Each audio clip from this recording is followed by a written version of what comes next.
Not. Make sure this is recording.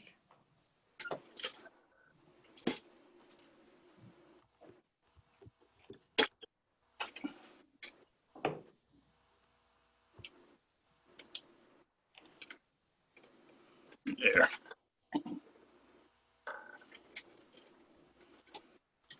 Oh, Chris, I see Chris, promote the panelists.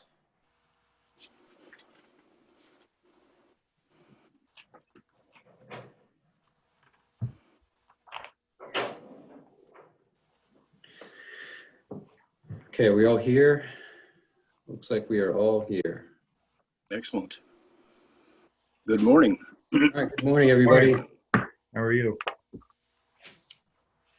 So we'll get right to it. This is the Technical Review Committee, September 9th, 2020. Time is 9:02. Present, we have John Schock, Public Services Director, Jay Parker, Interim Planning Director, Wayne Pimentel, Building and Zoning Official, John Riendo, Duty Member of the Planning Board, David Flanders from the Conservation Commission, Rich Bourbonnais, Town Engineer, Brian Wagner, Senior Planner, and Chris Heiner from Unifire. First order of business would be approval of minutes from July 8th and August 12th. Did you all have a chance to review those minutes? Yep. Anybody have any questions or comments or any potential changes? I'll move approval of both meeting minute summaries. A second. Very good. Motion made by John, seconded by Rich. All those in favor? Aye. Very good. Hey, Brian, I got a little too much going on here. Can you do you have the ability to let attendees in and out, promote them to panelists?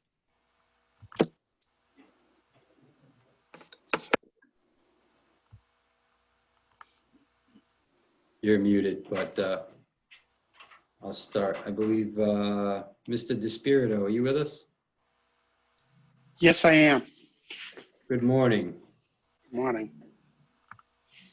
Okay, first order of business is TRC minor review, Coastal Community Overlay District, Carpenter's Beach Meadow, Cottage 280, a request to replace an existing 339 square foot trailer with a new 385 square foot trailer located at 836 Matunic Beach Road, Assessors Plat 92-2, Lot 54-7, Emilio DeSpirito III, the applicant and owner.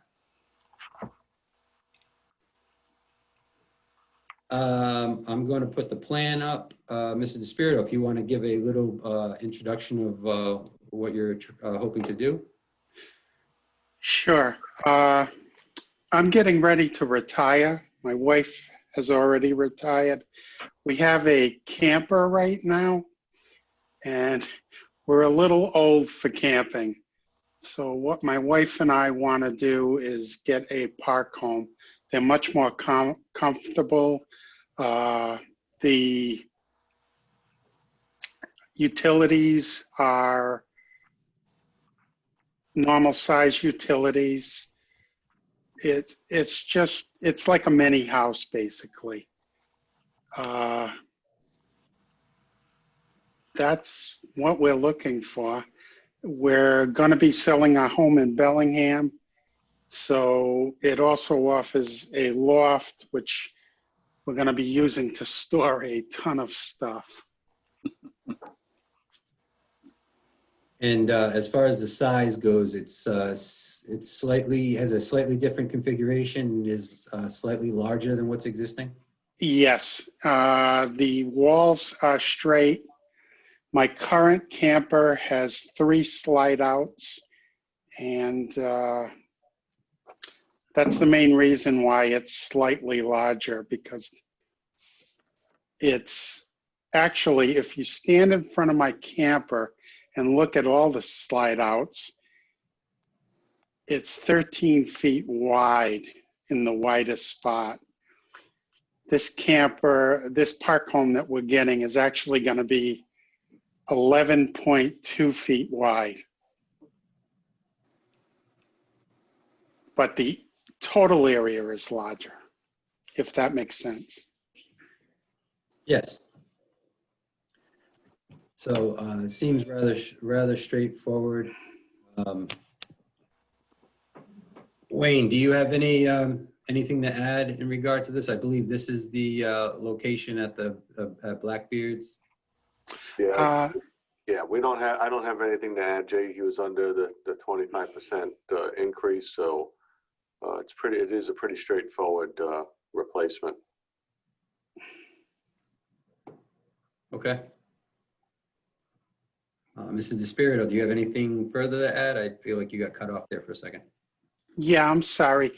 The yellow highlighted box is actually where we're located. Oh, okay. So you're on this side. Yes. Gotcha.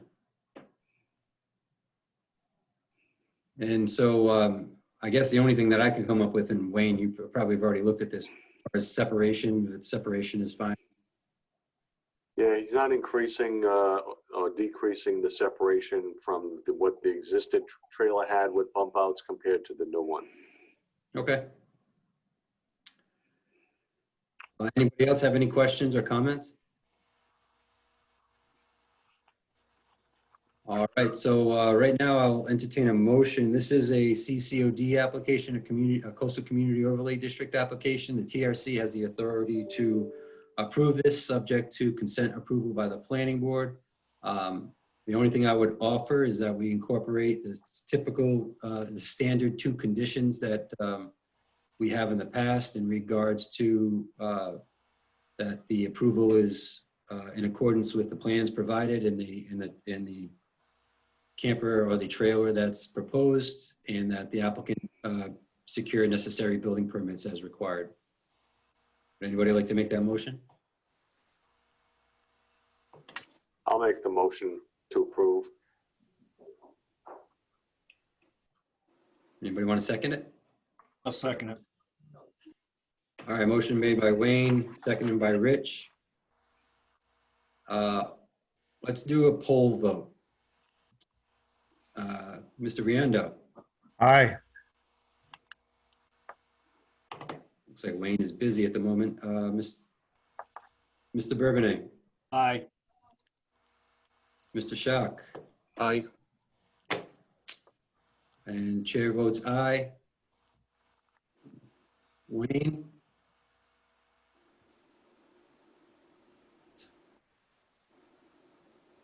Let's see if we can get a thumbs up from Wayne. Vote Wayne.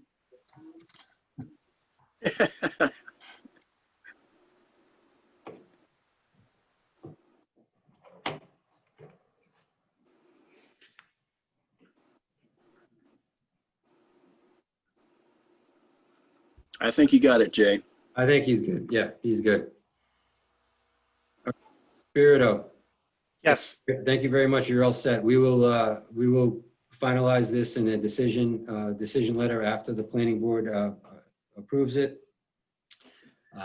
Well, after they consider it, I should say. And then we'll forward that over to you and also provide a copy to the building department for their records. Okay. And the building permits, will those be included in what I have to do in the letter? No, the letter will summarize the decision made by TRC and the planning board. And then after that, you just go ahead and file for your building permits. Just work with the building department to do that. Okay. I thank you very much for your time. You're very welcome. You're welcome. Have a nice day. You too. You too. Bye now.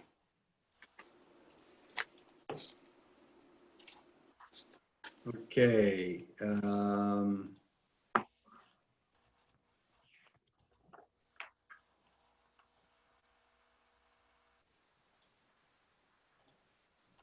Next item on the agenda is preliminary plan minor subdivision, Boynton minor subdivision, a 2-lot minor subdivision on Assessors Plat 17, Lot 28, located on Stony Fort Road. William and Patricia Boynton, applicant and owner. Oh, wait a minute.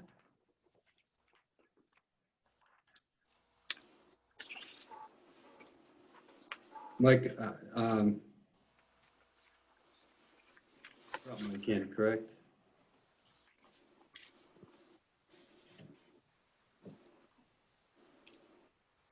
Sorry, guys, I'm having technical difficulties here.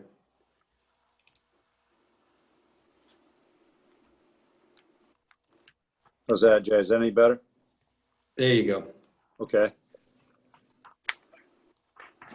Let me find the plan. Mike, why don't you go ahead? Sure. Okay. The Boyntons, the clients, they've got a piece of property up off of Stony Fort. It's about 6 acres in size.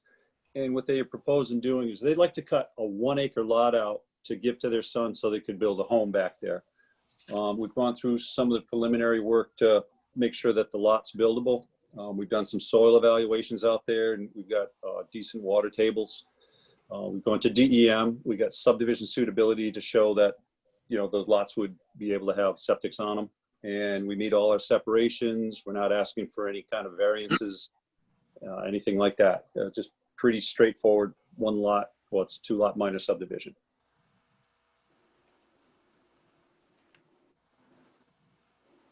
Very good. I have so many windows open, I can't find the actual plan. This is the one, I believe. Okay. That's the subdivision suitability plan. Okay. That, it's a little confusing when you look at this because it looks like we're trying to develop 2 lots. We're not.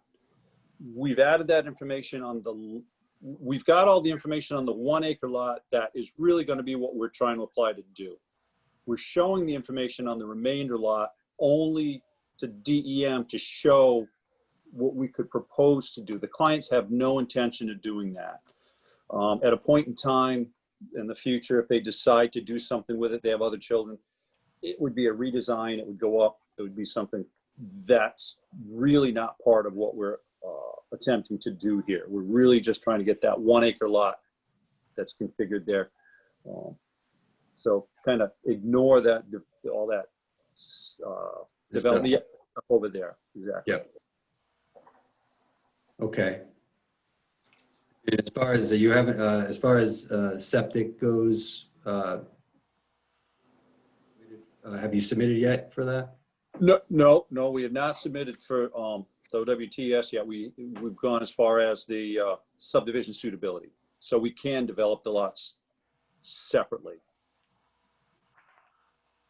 Okay. Mike, can I ask you a quick question? It's really neither here nor there because you're far enough away from that stream, but you say the Ninigret Environmental has a letter here just stating that you know, the proposed activity within 200 foot is restricted, but if it's less than 10 feet, isn't it 100 foot? I just didn't know if I'm missing something. No, it's to be honest with you, I'd have to check on that because I know right now they're in the midst of revising all the wetland regs to try to come up with consistency with CRMC. Yeah, that's sort of why I'm asking, because Yeah. I didn't know if it had changed. I know that, but I know that it hasn't been changed. Okay, So really, I mean, the separation required would be 100 foot, but 100 feet, but it doesn't make a difference. You're 370 feet yeah. away, so it doesn't make a Exactly. difference. Yep. I just for my own edification. Also, why'd you bother with the suitability when you're only doing 2 lots?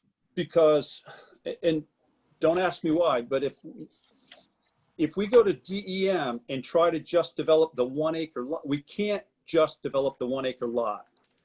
DEM requires that if we don't do subdivision suitability, then you have to submit designs for all the lots. So we would actually have to submit a design for that large parcel that we're not intending to develop. If you did not go to if you did not. If you do not go to suitability, yeah. Oh, really? But with subdivision suitability, we can develop the 1 acre lot and not worry about that remainder Oh, parcel. good. All right. Good call. Good. Thanks, Mike. Yep. So this is John Riendo, Planning Board member. Mr. Fontaine, I'm looking at plan number 2, Okay. and it outlines the proposed lot A, and to the east of proposed lot A is an existing dwelling. And I noticed the well it doesn't give any indication, but probably just judging by scale, it's probably about 20 feet from the property line. So any indicate, and of course, the topography is running in that direction Mhm. from the, southwest corner of the lot, seems to be going in a northeast direction towards the well. So any indication where you would put the proposed well and OWTS for this proposed lot? You can actually, I don't know if you can see the one that Jay has up on the screen now, but Yeah.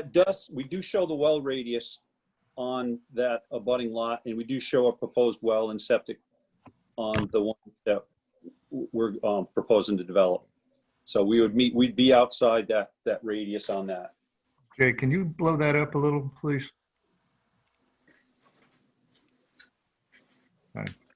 Okay, much better. Thank you.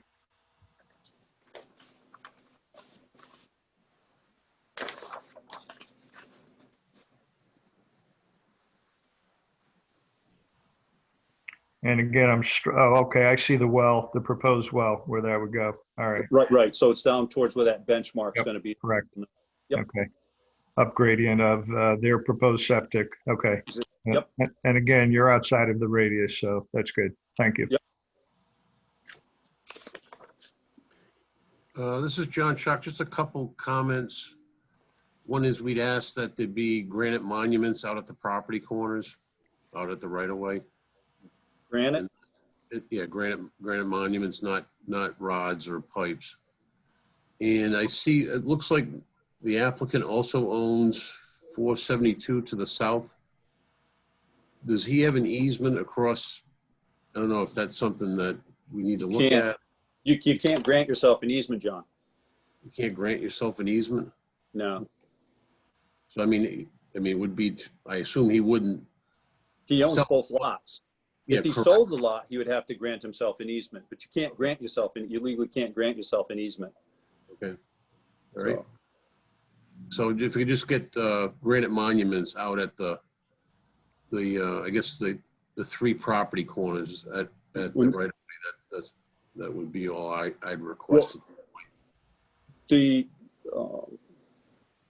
That northwest corner might be, I'm not sure what we'd be able to do out there. That's kind of in a wall over there, John. We can Okay. see what we can do, but when you say, yeah. All right. Okay, yeah, we can do that. And the back corners, you're fine with rods at the back corners? Yeah, I'm all right with the back ones. Okay. And then thinking down the road a little bit, when they come in for a building permit, the applicant needs to make sure that they're not proposing their driveway entrance where there's any town trees. So I don't know, it's hard. I'm looking at GIS right now while we're talking. It's hard to tell if there's any trees in the right of way, but they would need to avoid, they would need to locate the driveway to avoid any tree removal. What size trees? What's the minimum? I believe it's 4-inch ABH and up.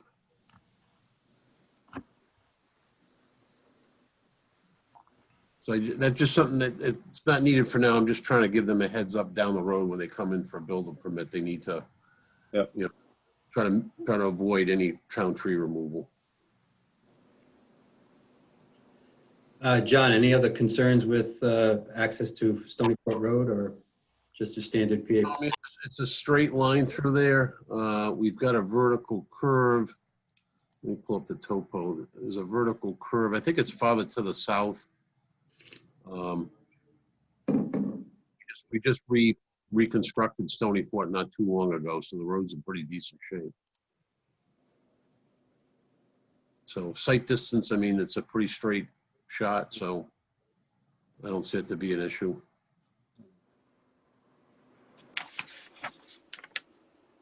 Okay. Anybody have any further questions or concerns in regards to this project?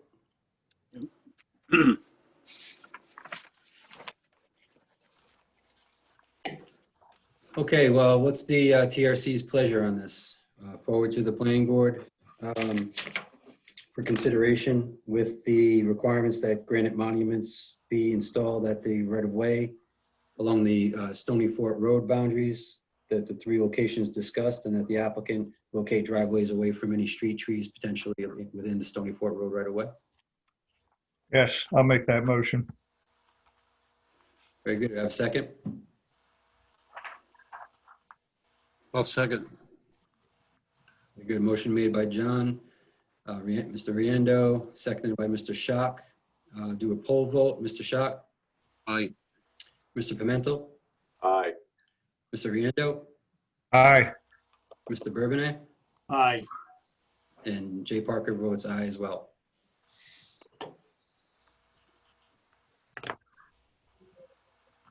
Thank you, Mike. All right, well, thank you very much. Okay, on to the next item on the agenda, TRC advisory review, preliminary plan, comprehensive permit. Vision Village at Curtis Corner, a proposed 24 lot subdivision to contain 32 dwelling units, including 16 single-family dwellings and 8 duplex structures, proposes a comp permit with 8 low and moderate income dwelling units, assessors plat 40-4, lot 55, located off Curtis Corner Road, 5A Builders LLC, owner and applicant. Give me 1 second while I bring in Mr. Kenyon.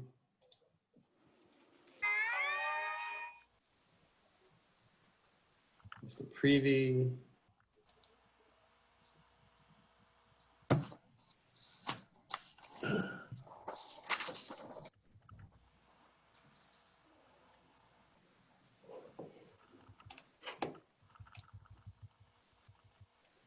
Morning, Mr. Kenyon and Mr. Prevey. I've also got Alex on as well. Is there anybody else that you would like to come in? Not sure if John Carter's in the lobby, maybe. If he's in the lobby, then he would be as well. I don't see him.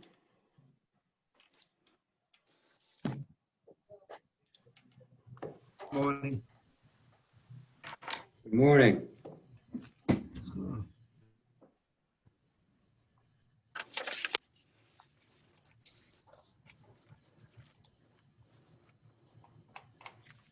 What happened? I'm just trying to open the plan.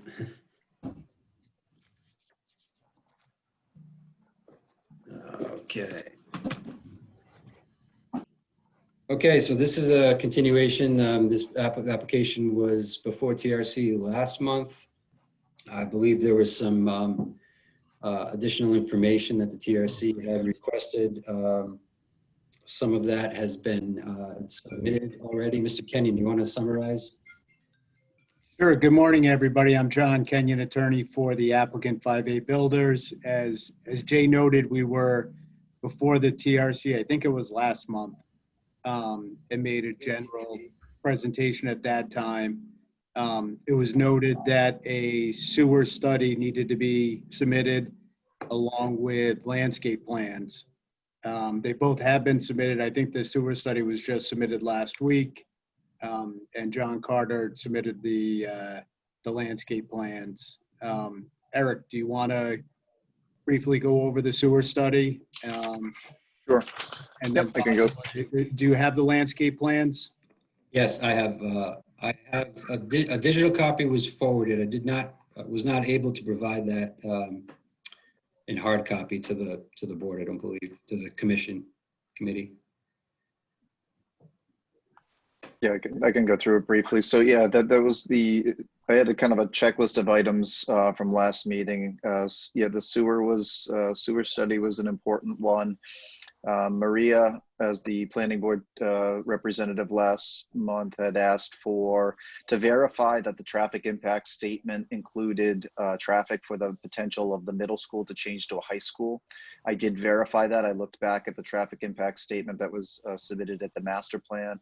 And on page 8, it does say very specifically, it says that accounts for the possible for it to be the high school. So that would be a higher traffic count. So I did verify that. That was a question. There was some discussion about with the fire chief, and we had an offline discussion after the TRC meeting of last month, and we're going to be adding a hydrant at the entrance. One extra hydrant will be right at the intersection of Curtis Corner Road and the new road here. So we'll have an additional one right so they can hook up right as they come in, and it'll also be able to service for Curtis Corner Road. So if you can access it directly from there, there'll be an extra one right there as well. Department of Public Services also had questions on depicting of both either gas and or electric. We're getting that onto the plan. We didn't feel it was necessary in advance. We have 8-foot shoulders left. There's a 40-foot right of way out here, and the pavement is only 24 feet. So that's leaves 8-foot shoulders, and the trees are on the outside. So we felt we have more than, with each side having 8-foot. Putting electric on one side and in the shoulder as typical for underground. Electric is usually in the shoulder, and same for gas. So we have more than enough room to be able to fit both of those utilities into the shoulders as well. There was some discussion regarding adding some fencing along lot 1. So I'm just gonna, I think that's on here. Is that on here? Oh, there we go. Right here, adding some fencing along lot 1. So we did do that as well. You can see that in the landscape plan that we submitted. So, because there was some grading that goes right along lot 1, and it was asked to add some fencing to make sure that the safety for not going into the pond in that area. So we did extend the fence in that area. And then also the general submitting of the landscape plan, which we had done as well. You can see it's pretty traditional. It's, you know, it's street trees. They are outside of the right of way as requested. So they're on the individual lots. It's a blend of, I mean, John Carter's not on the call, but it's a blend of, I looked at it, it looks like some maples, and then there's a couple tulips at the front. And those are mainly, and then maples as street trees along there. We have a few arborvitaes, including some arborvitaes that we added over here. We have one direct abutter here that's located in the front. So we added a few screening arborvitaes here in the front to help screen that property a little bit. We have a couple on the corner here as well. And then also we added some along the street here.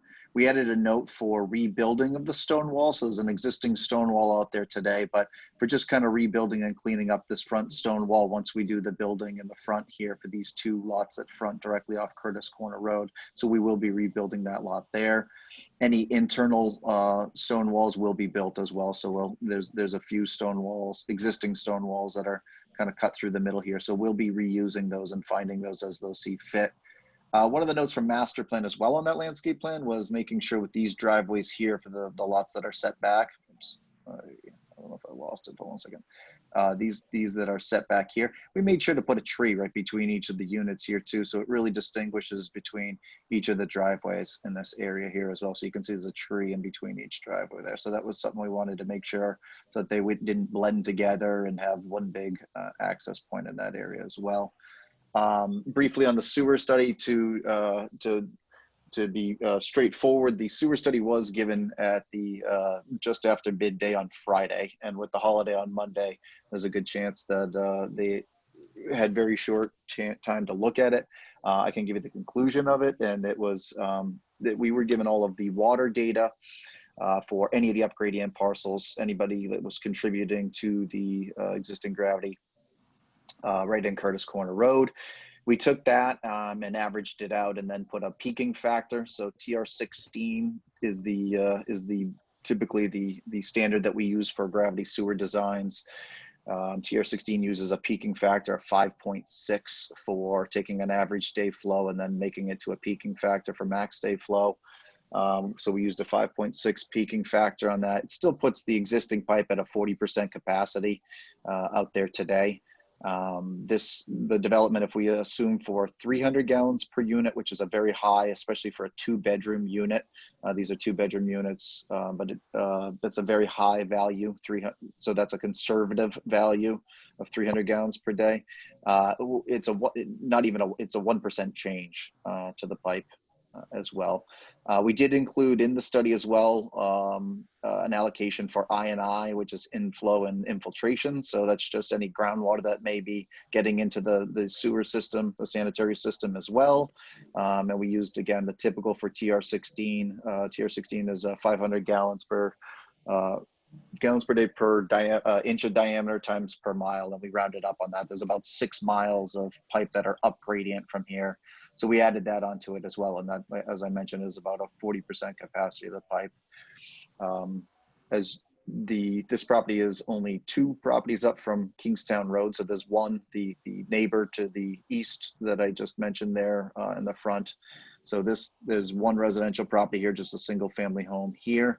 And then the gravity is over to 108 Kingstown Road over there. So there's not a large downstream before it gets to the area that is the interceptor of Kingstown Road. So we believe we've provided the materials.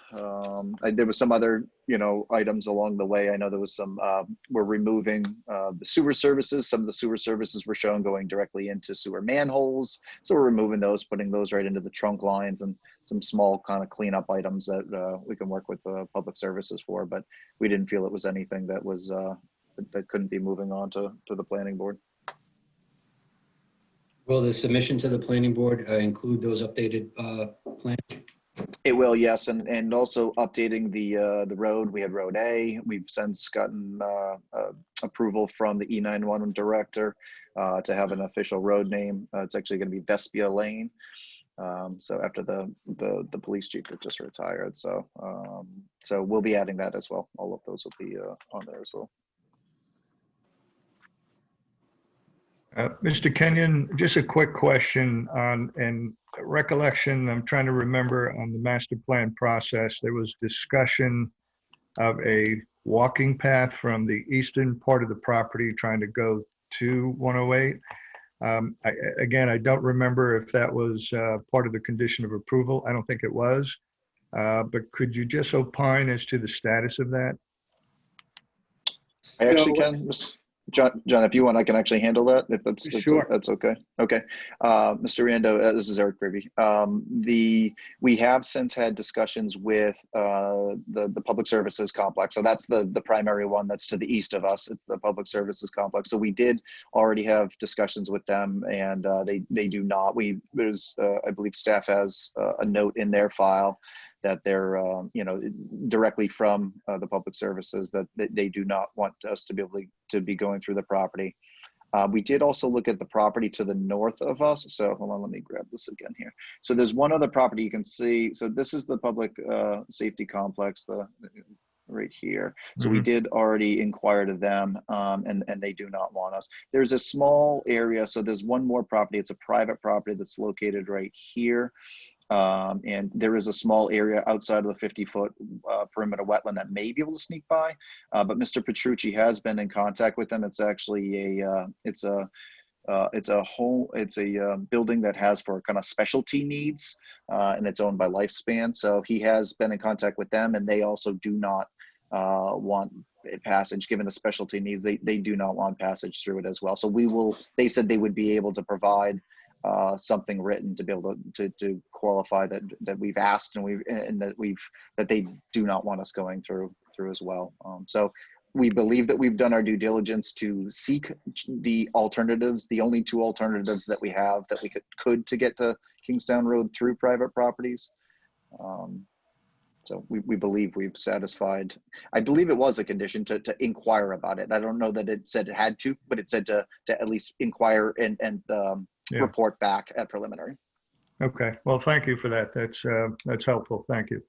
Mr. Riando, the planning department did receive correspondence from public safety and police department confirming that they were not in favor of extending a walkway through their property. And I do have that on a file that I will include in the planning board packet. Thank you. I have one other thing. I think last month, cut and fill calculations were brought up. That's right. That's correct. Maria had requested rough cut and fills. Yeah, we can provide those.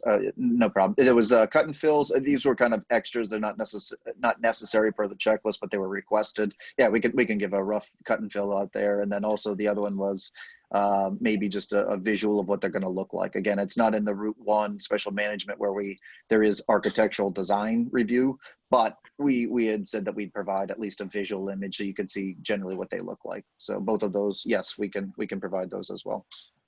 They have not been provided yet, but absolutely no problem providing them. Okay.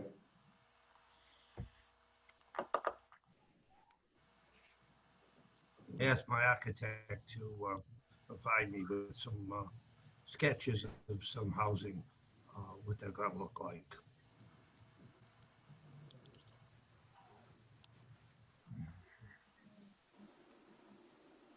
Very good. Anybody else have any question or comments? I believe that we touched on all items that were discussed last month. Anybody else have anything further? Yep, Jay, David Flanders, I just had one other question for Eric. It is good to know that the traffic study also incorporated the high school, but strictly as a layperson here, I'm looking at these 59 cars coming into Curtis Corner, and I don't know the number coming in from the new high school, but clearly those are going to have a negative impact on the existing traffic flow. I don't have the traffic study in front of me, but what was the exact wording that Beta Engineering used relating to the impact of this increased traffic? What was their wording that they're in their conclusion? Yep. If you give me 1 minute, I can just pull it up. Just 1 second. I do actually have their report available here. 1 second. Let's.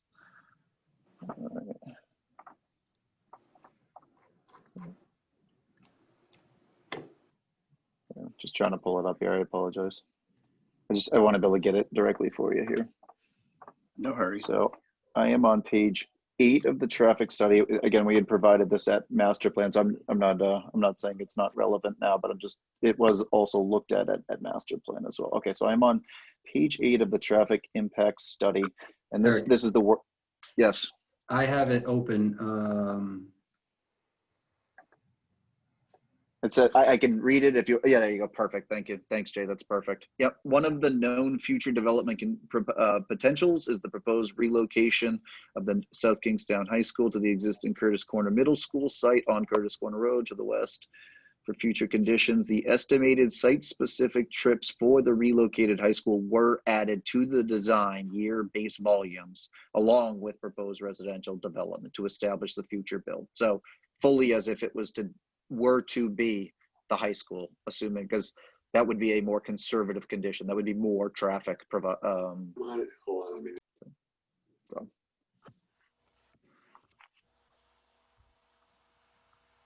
Thanks for pulling that up, Jay. That's perfect. Welcome.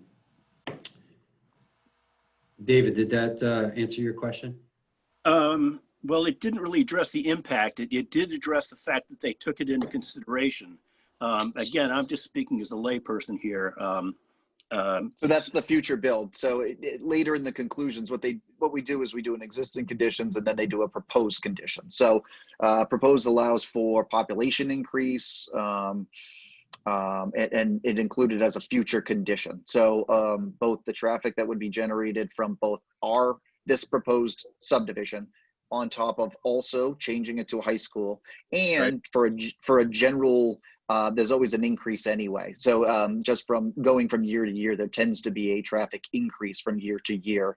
I don't know that percentage off the top of my head, but it's usually like at least a 1.5%, factor that raises per year. So that's part of the future condition build out altogether. So it included all of those. So it included this development on Curtis Corner Road. It included the middle school being converted to a high school, and that it allowed also for just a regular annual increase that you would have in a 5-year build out anyway.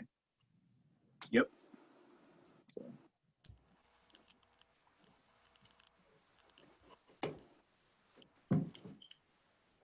This is John Schock. So I'm looking at my notes from last month, and one of the issues was to carry the sidewalks through the driveways. From the drawing you just showed, it didn't look like that was done. Correct. We'll get that updated too. Yep. Thank you. Yep.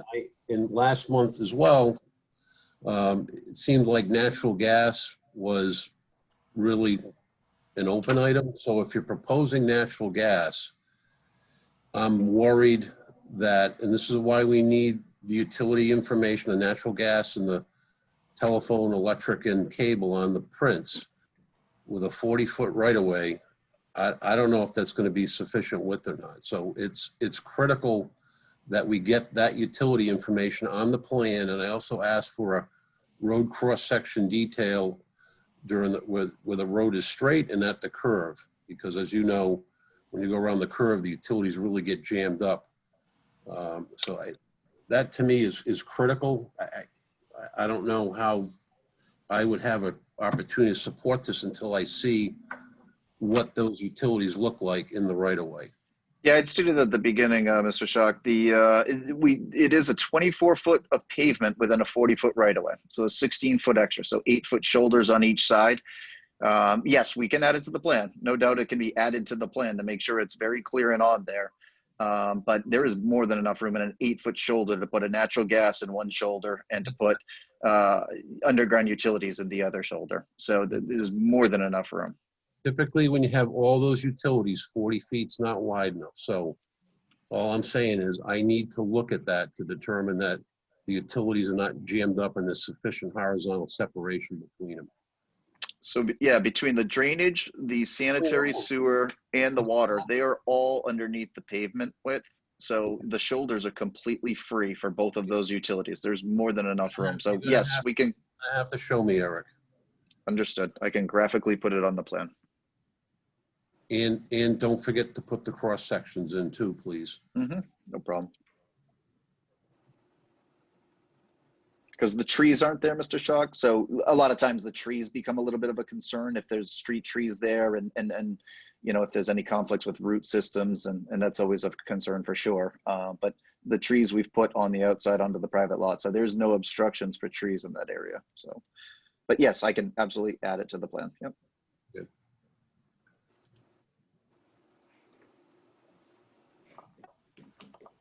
And can you show the service drops to the properties in addition to the sewers? Again, we want to make sure there's sufficient horizontal separation between the utilities going to the lots.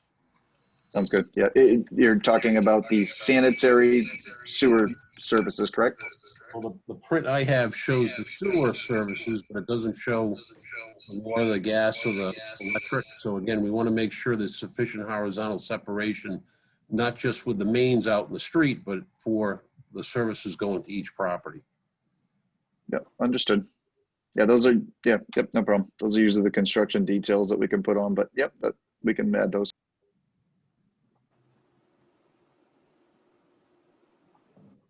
That's all I have. Where the sewer downstream carrying capacity analysis is under review, so we'll try to get through that as quick as we can.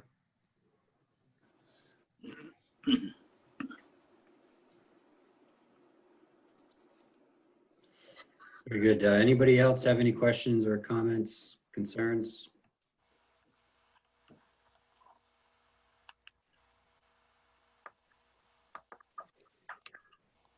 Okay, so Mr. Prevey, you have a number of items that need to be updated when you make your final submittal for the planning board packets. Discussed, you indicated to be adding a hydrant, adding fencing around the stormwater feature, the pond complex B towards the front. Street trees have been added per the landscape plan. We do not have, the traffic study was submitted at CMP, but it was not included, I don't believe, in the submission for preliminary. If you could include that. You want, to clarify, you wanted an additional copy of the traffic impact study? Yes. Okay. If you could do that. Okay. As you had indicated, the plans that you're going to submit are going to be updated to show those minor utility improvements, showing the utility locations and the roadway cross sections that John had requested. You had mentioned that you'll be providing some architectural sketches or designs showing what the building structures are going to be looking like. Staff will provide that memo from the public safety department, police department in regard to the walkway. And I think you're also going to provide cut and fill calculations. With that, is there anything that I'm missing in the list?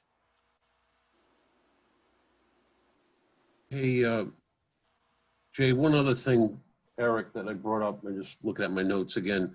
You got a pretty steep pitch on that sewer main. Did you guys do the velocity calculations in the sewer feasibility study? I can't recall.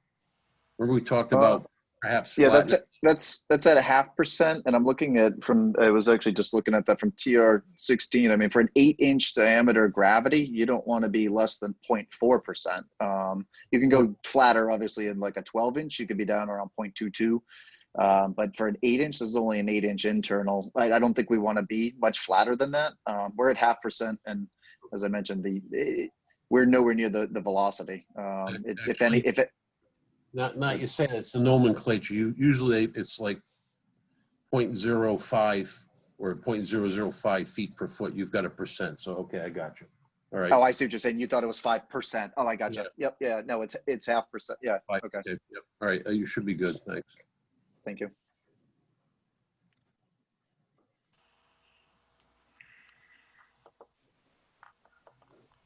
So with those items that I had just mentioned, is that complete as far as the TRC is concerned? Does that address the needs of this application going forward to the planning board? Did I miss anything? Is this going for preliminary to the planning board? Yes. So do they have DEM at this point and all that? It is a comprehensive permit, so that's technically is not required. It's required at that time of final approval. We are pending, just to clarify. Again, this is Eric Prevey. We are pending with the DEM freshwater wetlands right now. It's been submitted since before it's been there probably 6 weeks now. We are holding all 50-foot perimeter wetland. As you can see, the limit of disturbance outside of the 50-foot perimeter wetland, and that wetland edge had been verified or confirmed as far as the phase 1. There was some of the frontage lots on phase 1. So that wetland. So we feel the wetland edge is not moving, and we're holding a limit of disturbance. So we feel very confident, but it is technically pending right now. Yes. Jay, this is Wayne. Could you have them clearly delineate the affordable units that are going to be designated on the plan, and also with the build out or how those will be built out during the phase of construction, just so it's clear to everybody? So real quickly, all of the duplex, which are labeled right on the plan there, all of the duplex are the units. So when I'm looking at the plan here, lot 4 says duplex. So we can add something that has very clearly that it's the affordable as well. So we'll make sure. And then also the phasing, yes, we'll make sure that they need to obviously be phased in per when the units are coming in. We can't be going at a different rate. All right, that'll be helpful. Yeah, that way there it's clear to everybody going forward. Sometimes down the road it gets lost, so thanks. And that will be articulated in a condition of approval suggested by the planning department as to the phasing of the construction of the affordables in relation to the market rates. Okay, thanks, Jay. And Okay. Does the condition of approval also delineate the number of bedrooms per dwelling? Because it's being presented that each home is going to be 2 bedrooms, and that obviously has an impact on traffic and wastewater flow. Is that going to be in the conditions of approval? Yes. Okay. Jay, can I just make a clarification on the affordable units? Yes. I know Eric said that it's going to be the duplex, but it's going to be one of each duplex, right, Eric? So it's 1 out of the 2 units on each of the duplexes. Right. That's correct. Sorry. Yep, that's correct. So it'll be, yeah, the unit is owned, and then the secondary unit will be rented out for the affordable. So yes, one of each of the units will be an affordable, the other will be a market rate. That's correct. Thanks for the clarification.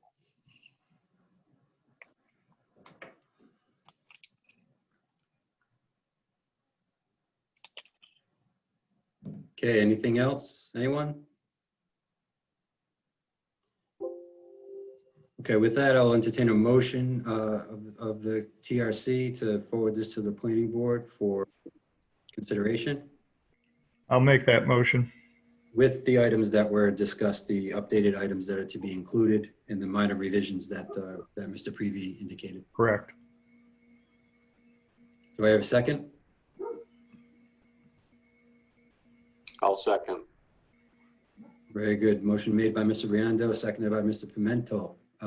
Poll vote. Jay, can I ask a question? Absolutely. So when the plan set comes in with all the utilities on it, if it's too tight, are they vested for 40 feet? If this moves forward for a 40-foot right of way? Well, they have to maintain the separation that's required. But So what, I'm hoping they can, but if they can't, are they vested for a 40-foot right-of-way if this moves forward to the planning board?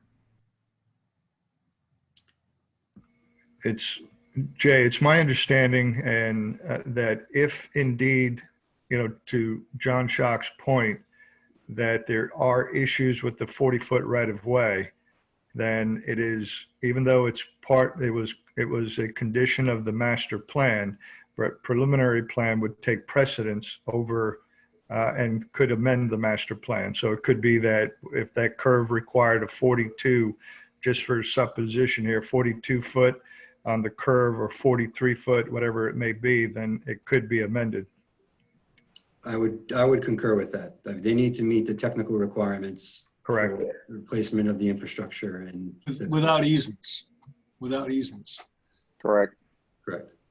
Correct. Yeah, it would be no different than if at a master plan, the density was approved at a certain condition, and when the engineering got completed, that it stormwater wise couldn't work or whatever, it would just need to be amended. If the engineering doesn't justify and qualify that this can be built as the master plan had approved, then it would need to be amended, no doubt.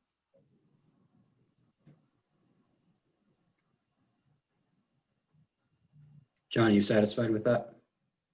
Yeah, my concern is the devil's in the details, and I don't want to delay things. I want to keep things moving. It's good for the economy. It's good for everything, but I'm just worried that 40 feet is not wide enough for all those utilities from what I've seen in the past on other projects. And I just, I don't want to see this project get vested if there's going to be a large change that would need to be done to accommodate all the utilities. But again, until we have the detailed plan set with the cross sections, I can't make that decision. So me personally, I'm going to vote against this because of that concern. If I could, Mr. Schock, real quickly, we are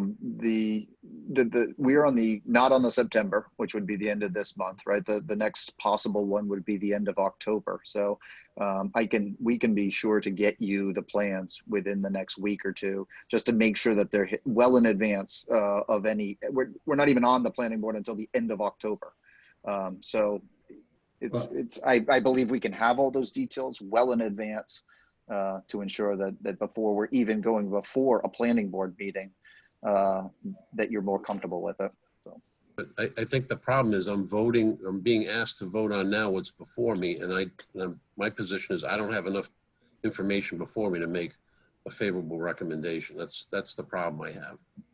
If I could then on that, I guess I'm a little bit confused, and I understand the details are important because I'm a little confused that both the gas main is typically only 2 feet underground, and it's in a shoulder that's 8 feet wide. The other is a electric bank in the other shoulder that also has 8 feet of its own, and that's also typically a somewhat shallow as well. So I guess I'm not trying to say that it's. We feel highly confident that there will not be a concern. But again, I'm not, it's your opinion, obviously. I think I understand Mr. Schock. Mr. Schock has explained that, he agrees, he understands what you're saying, but he wants to see it because that's what we're looking at. That's what we are reviewing at this time. And just to expand off of what Eric just mentioned, this project currently was issued a letter of incomplete submittal. There are a number of items I think that where they're working on to getting complete, but it has not technically been scheduled yet for a planning board hearing. If all items are complete in the near future, obviously we could make it to the end of October, most likely, provided we can get the advertisements and everything done in time. But it is, at this point, it's not complete and has not been scheduled.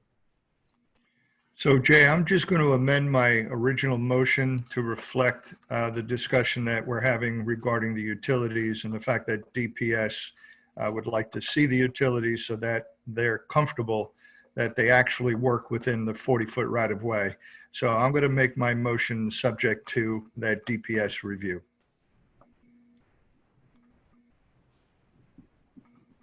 Okay, I can't remember who seconded that.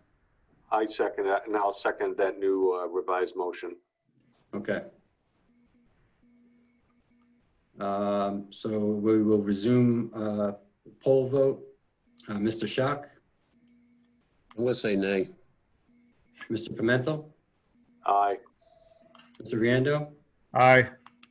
Mr. Bourbonnais, Say aye, it's subject to our reviews, so. and Jay Parker votes aye, subject to review as well. I am fairly confident that with the status of the application currently, that there'll be enough time to iron out the details before this makes it to the planning board and gets held up. It potentially would get held up due to any issues. And just one more thing, I noted too that you've got HDPE on for the drainage pipe. It needs to be RCP. You can make that edit as well. Sounds good. Got it.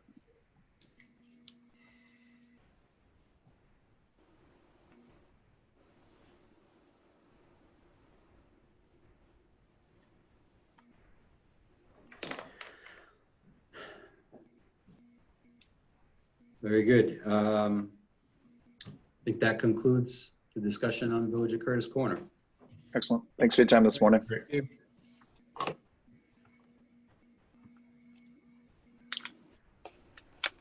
Close out some of this. Okay.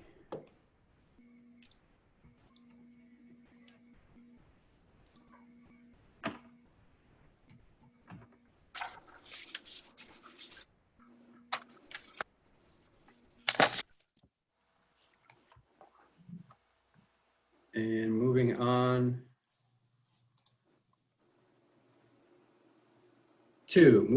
to item number 2, development plan review advisory to zoning 1860 Kingstown Road.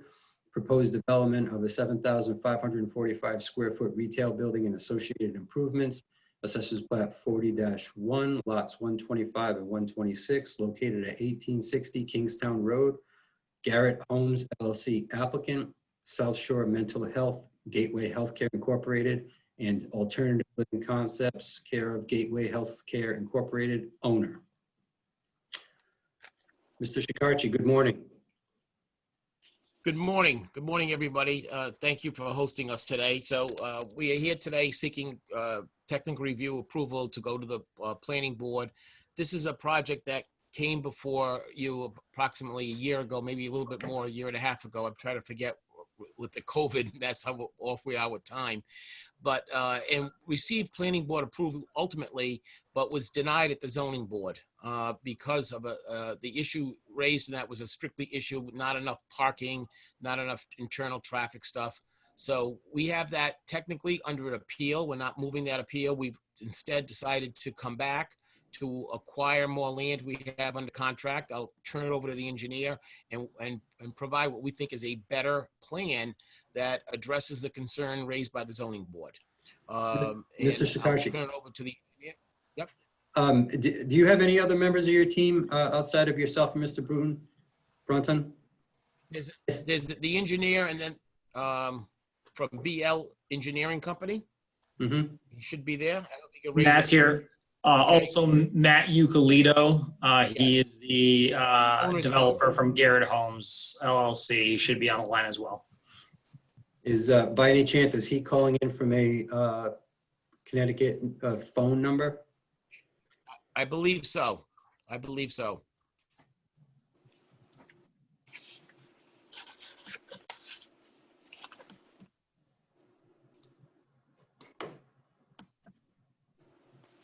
And Matt. Yeah, hi, sorry. Yeah, Matt Eucalito's here. Good morning. Thank you. Sorry about that. I didn't know how to unmute. Very good. Let me put the plan up.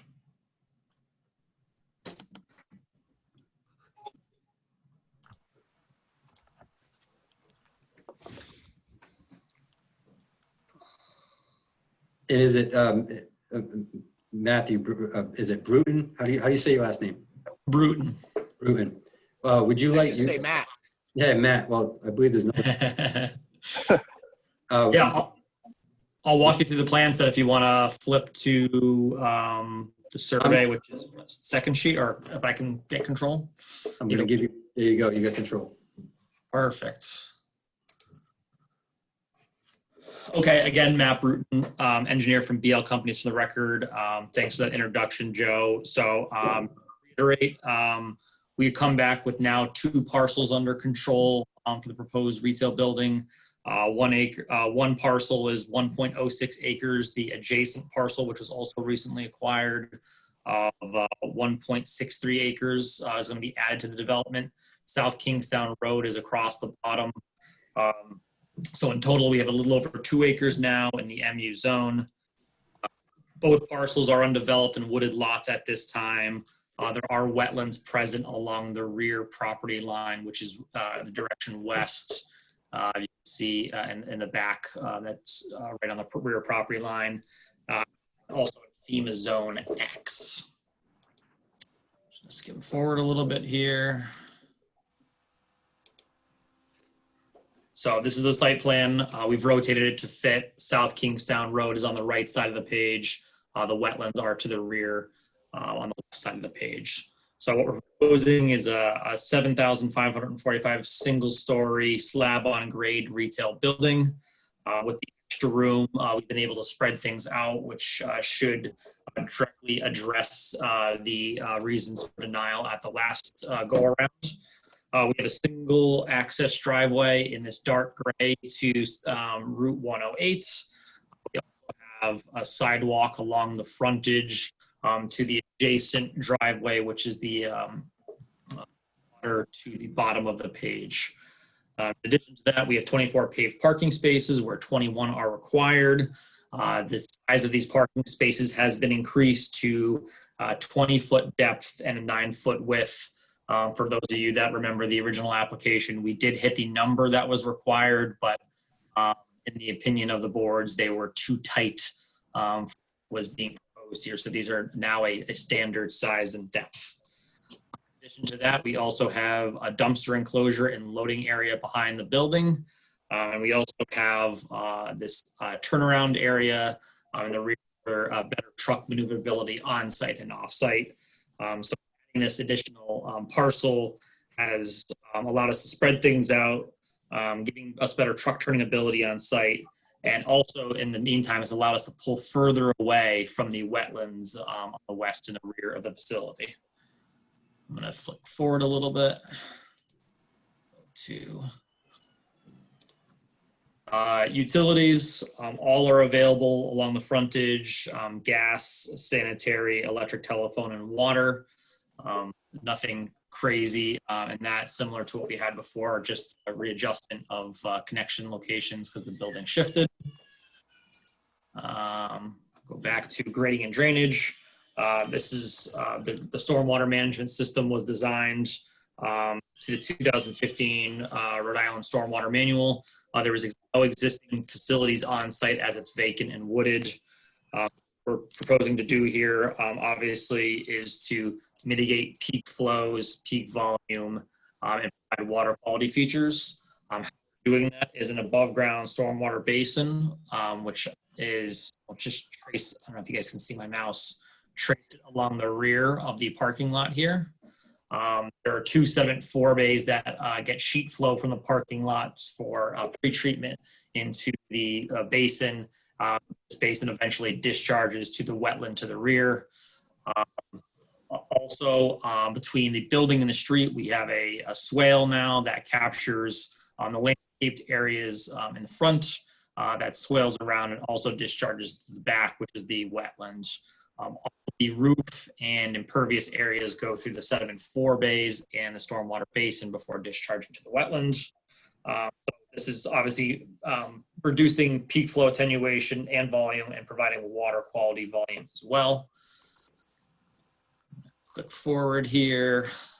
We also have erosion and sedimentation control plan. This is obviously features that the contractor needs to provide during construction when the site is unstable to protect the street and waterways and adjacent abutters.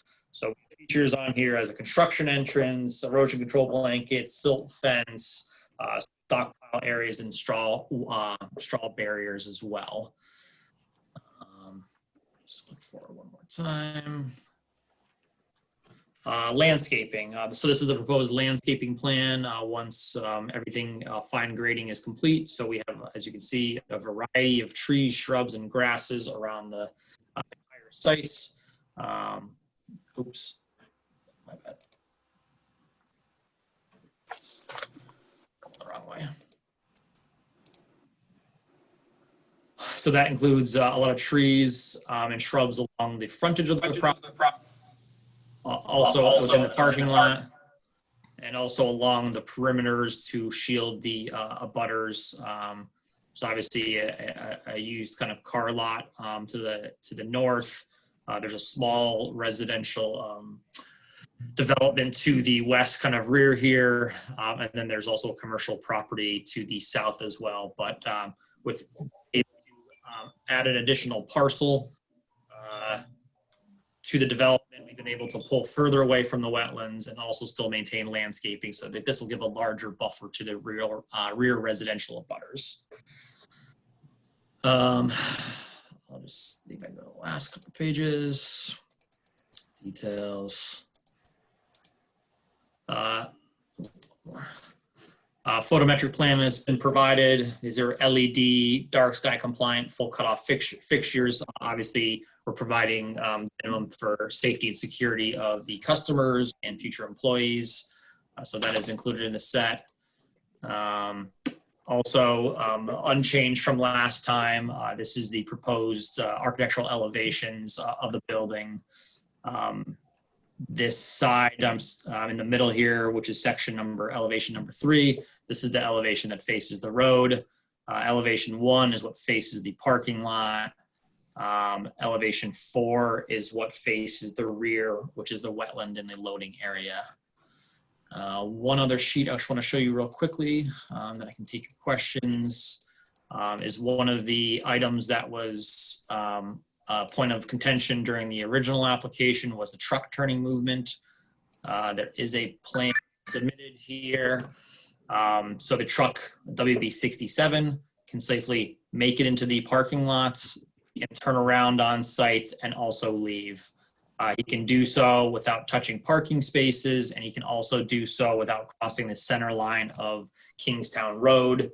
We previously had a RIDE.OT approval. We are going through that modification process to update the permit to these new plans.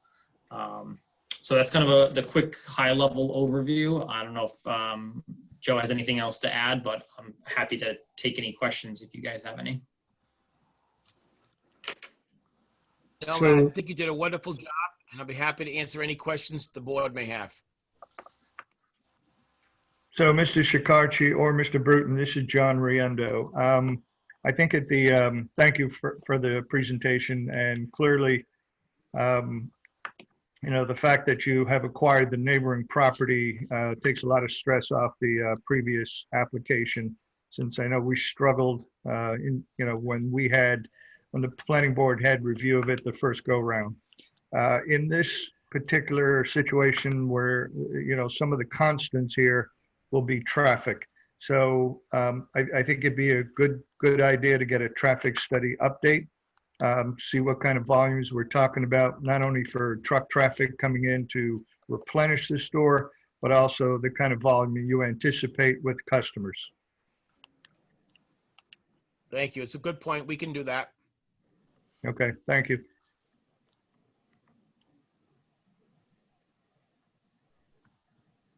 Any other questions? I just have one that I noticed the other day. Our Kingstown Road Special Management District under 604J indicates that curb cuts on Kingstown Road shall be no more than 24 feet for any use. Now, I know on the plan that it's marginally larger than that at the property line, but then due to the curb cut, the flare of the curb cut, obviously it's much wider than that at the street. And I'm just wondering if that's an interpretation issue or otherwise. The language reads, the width of driveway openings, curb cuts on Kingstown Road shall be no more than 24 feet for any use other than automotive or gasoline service stations and public safety facilities. I guess my question is, internally among staff, is that taken at the property line or is that taken at the actual curb cut along the right of way, the road, Kingstown Road right of way? I don't know the answer to that, but I would just ask you to look at what the past practice has been. I'm sure this is not a new regulation. I'm sure there's been some development. So, how has it been in the past? And we obviously want to make it as safe as possible for the public and for our customers. So we're willing to work. We think the one entrance is better. We have two lots. I think under a DOT, interpretation, we may be able to get two curb cuts. I think just, as it is laid out now, it's more than adequate for the customers and for the public. But if you need us to make some kind of modifications, we certainly could do that.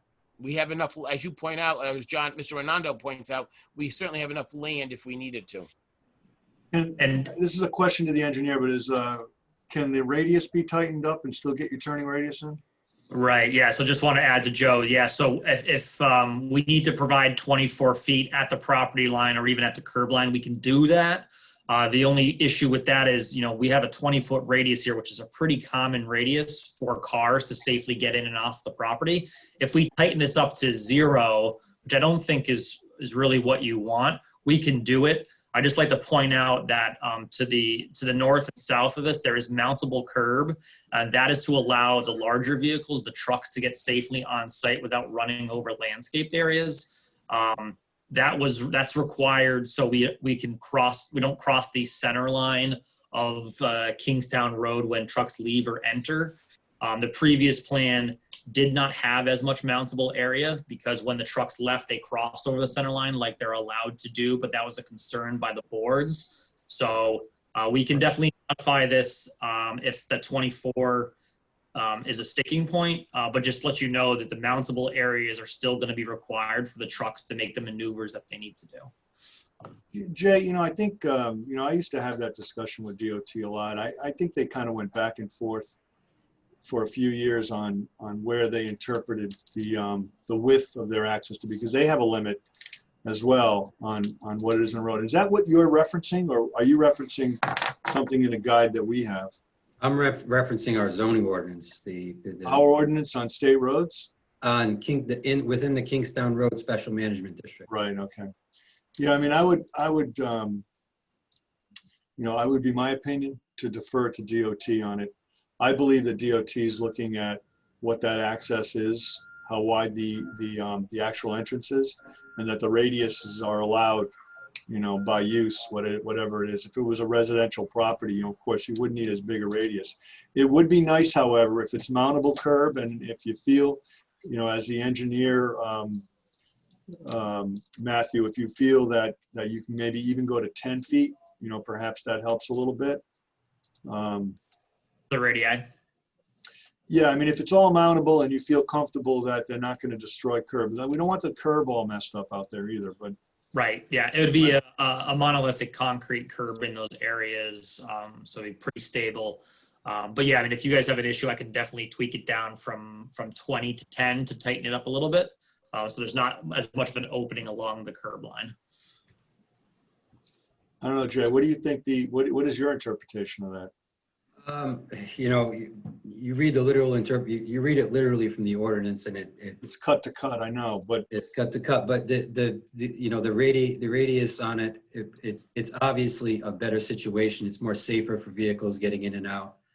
Well, it's the trucks, but I think but you think about it this way: is that even if let's say it was a residential neighborhood and you had a 10-foot radius, which is real tight, by the way, on a residential street. But 10 and 10 would put you at an entrance that's 4 feet wide. If you do 10 and 10 and you keep it at the curb cut, I mean, just rationally, it doesn't make any sense that that's even possible. So Jay, here's my question. This is a state road, and the applicant is going to DOT to get a physical alteration permit for the curb cut. So, and we have our town regulations, and this is a special management district, and you just read our ordinance under the SMD, Special Management District. So I'm going to assume here, and I could be wrong, that the state would supersede up to the property line. And again, I personally, is what I'm seeing, I think what is currently planned by Mr. Bruton, I think acknowledging that 53 footers are going to be coming into this site seems to make sense. So let me go back to this, would the state supersede the SMD and the town regulation? Working through this, I think that's an appropriate request for a waiver. Or actually, it's not a waiver, it's in the zoning ordinance, so it wouldn't be. Yeah, we would address it if we had to at zoning. If it came up, we can do research with DOT. We could do our own traffic analysis, and if one is warranted, if that's the recommendation of this committee or the planning commission, then we would seek it that a waiver or variance at the zoning board. So it would help. I think it would help if we say that the planning board requested that we narrow it down a bit, recognizing that the radius really doesn't make sense to be 0. Then and you were to modify the plan, in accordance with that recommendation. It's my opinion that the curbing looks much worse over time if it's all broken and marred up with tire marks than if it's a little wider than 24 feet. But it just doesn't make sense to have a commercial property with 0 radius on that. It just doesn't make any sense. No, just to clarify, what you need from the zoning board is a special use permit. Is that correct? For the zoning board, well, Yeah. it's because of the appeal that's pending. I have a co-counsel. I think I need to reach out with Amy Gomes from the zoning board, and if we can get an approval at the same time, we can drop our appeal. But yes, the answer to your question is we are seeking a special use permit. That's correct. Right. And I just want to touch on one thing that hasn't been touched on yet. We make reference to the prior application, and technically we need to all get it straight in our minds that this is a brand new application. Correct. As if the first application didn't occur. So I think and Wayne, correct me if I'm wrong here, but with the special use permit, you're not going to be able to get a variance in conjunction in the town of we allow it for. Yeah, that would be correct. But look, I was looking at that, I just wanted to comment on that opening as well. I mean, when you look at the literal wording of that, it's 24 feet on Kingston Road. I mean, they are actually at 24 feet at the property line, which is the Kingstown Road right away. I think they meet the intent of the width of 24 feet. I think you definitely need to have the curbing, like Rich said, to accommodate those trucks in and out. I mean, if you read it literally, you could say, yeah, they're far in excess of the 24, but I don't think that was the intent of that. I think 24 was for two-way traffic in and out, and they certainly have that right at the property line. So I'm not really sure if they really would need a variance for that. I mean, that's a DOT type of area that they need to be involved in. Okay. And I just wanted to bring it up because obviously, it's subject to interpretation. I want to make sure we all understand where we're Yep. at with this. Nope, absolutely. Thank you, Jay. And one last question I had was, is there an intent to merge these parcels or just leave them as 2 separate parcels? Joe, I believe that we would need to merge the parcels. I was going to say, it's our intent upon approval. I want to make it very clear, because we don't get an approval, that might be a different story, but upon approval, or as a condition of approval, we will merge the properties. Very good.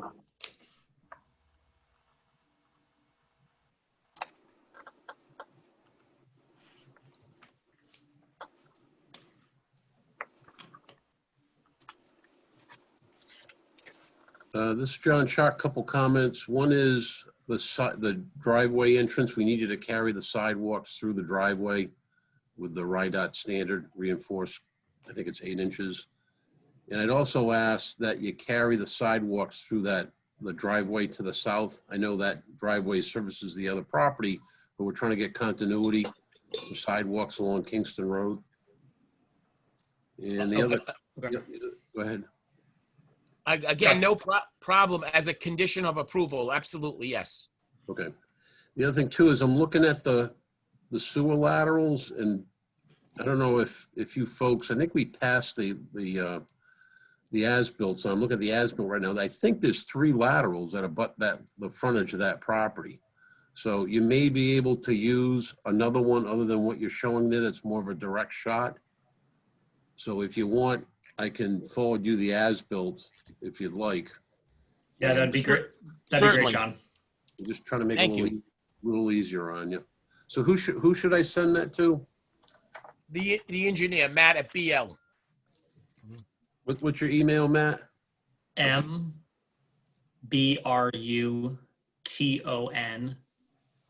at blcompanies.com. So it's BLCOMPANIES.com. Okay, so MBRUTON at blcompanies.com. That's it. Okay, I'll send that on to you. Thanks, John. Thank you very much.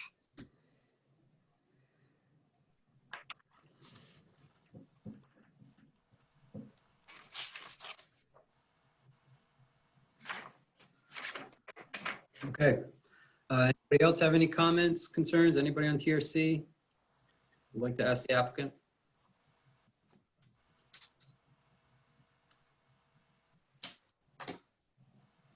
Okay, with that, I'll entertain a motion to forward this to the planning board for consideration with the items that were which were discussed, which included an update to the traffic study. We discussed several conditions of approval, several items, including the merging of the lots and carrying sidewalks through the driveways on site and immediately to the south as conditions of approval, as potential conditions of approval. And Mr. Shock was going to provide information on additional sewer laterals that may be more optimal for the project. Anybody want to make that motion? Jay, you also forgot the traffic study. I mentioned that first, I believe. I'm sorry. Okay, thank you.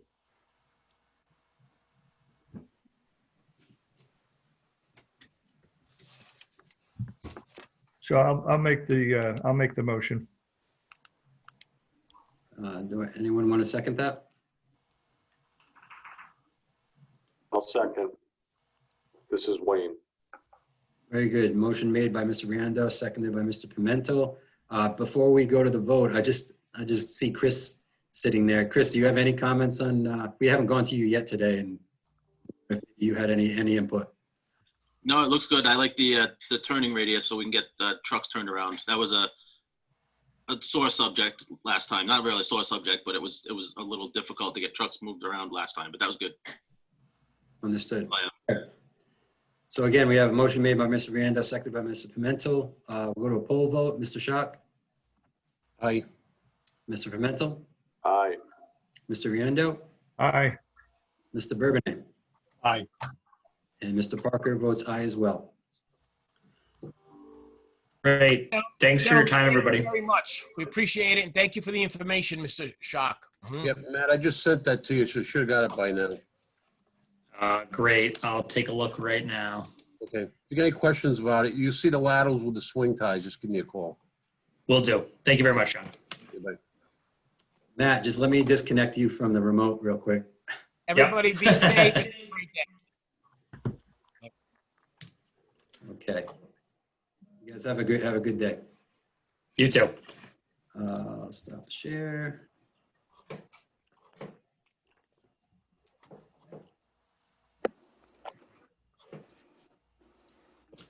Okay, next item on the agenda. Let me just bring in a couple of these guys before I start.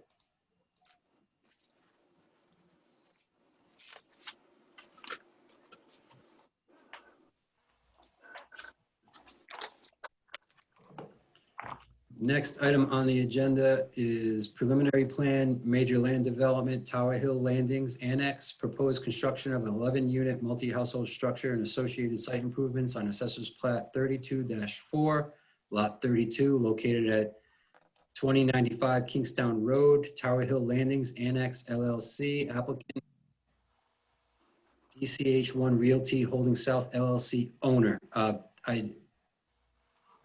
That owner is incorrect. Perhaps Mr. Johnson or Mr. Bisho can remind me who the correct owner currently is. The correct owner is Tower Hill Landings Annex, LLC. Very good, thank you. We have Mr. Cabral, Mr. Bisho, Mr. Johnson. Is there anyone else for your project team that is not on the call at the moment?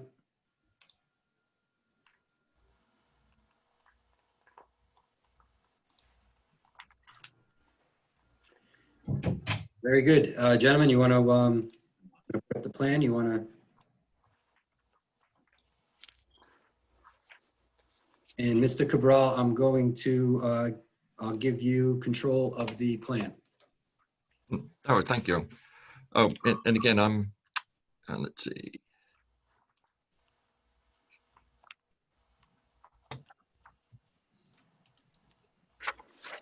Oh, there it is. Oh, hello again, I'm Steve Cabral with Crossman Engineering, and since we've been before you for the pre-application and for the master plan and then the advisory opinion to the zoning board, the site plan has essentially stayed the same. So I'll sort of skip over some of the, some of the details that you'll have heard a few times already. But basically, this is the site of the former Katina Twist, I believe that's how you pronounce it. And the restaurant was recently demolished when Dan's Place was permitted. But for economic reasons, Dan Place sold to Mr. Bicho, and it's going to become the two building residential development. And under pre-existing conditions, there are also two homes at the rear of the property. The sites, let me go to the aerial. Oh, there, whoops. This plan shows it best. Okay, the site, it's about 1.2 acres in size. The pre-existing conditions is on the left side, and you can see the former restaurant in the front and the two homes in the back. And you can see that the majority of the site was already impervious for the parking lot for the restaurant. And on the right side, it shows the proposed development, which is essentially unchanged since the master plan review. The only thing we've done is we've added additional landscaping on the northerly property line, and we have much more detail for the drainage system. We've also took all of the recommendations that we were given and incorporated them into the plan set. For example, for all of the new pavement, it's going to be the porous bituminous pavement with the stone reservoir beneath it. So even though there's a slight increase in impervious by only about 700 square feet, it's really being offset by the fact that we're using the permeable pavement. And we've also added, as part of the stormwater system, a sand filter system at the back left corner of the property, so that for the stormwater mitigation, we have the rooftop being collected in an underground piping system, which is going to be in this open space area. And that underground piping system is just going to mediate or attenuate the peak flow coming off the rooftop. And then it'll slowly discharge into the sand filter. And then we also have runoff from the pervious pavement, which there will be some during the more severe storms. That will also enter the underground system before flowing into the sand filter. So in the end, there's no increase in peak flow into the wetland, which is just off the site at the upper left corner. And we did design the project to meet the groundwater recharge and the water quality standards of the Rhode Island DEM Stormwater Manual. And we did take into account the fact that the watershed is within the Saugatucket River watershed, which does have a TMDL for fecal coliform. Now, we also looked at utilities. We did get confirmation from Kingston Water that we could tie into their water system for the fire demand as well as the domestic use. And we're proposing to tie into the South Kingston sewer system. And one suggestion that Mr. Schock did have at the master plan was that he confirmed that there were actually two sewer stubs coming off of Kingstown Road. The plans as shown today still shows the one connection as we depicted on the master plan. Now, once we get the actual plumbing plans from the architect, we may find that it is better to utilize that second line that Mr. Schock identified. But at this time, at the preliminary stage, we're going forward with the single connection with an understanding that that may change. In regards to the sewer flow, when we looked at the Dan's Place restaurant that was previously permitted, this new residential development will actually have about a 50% decrease in flow.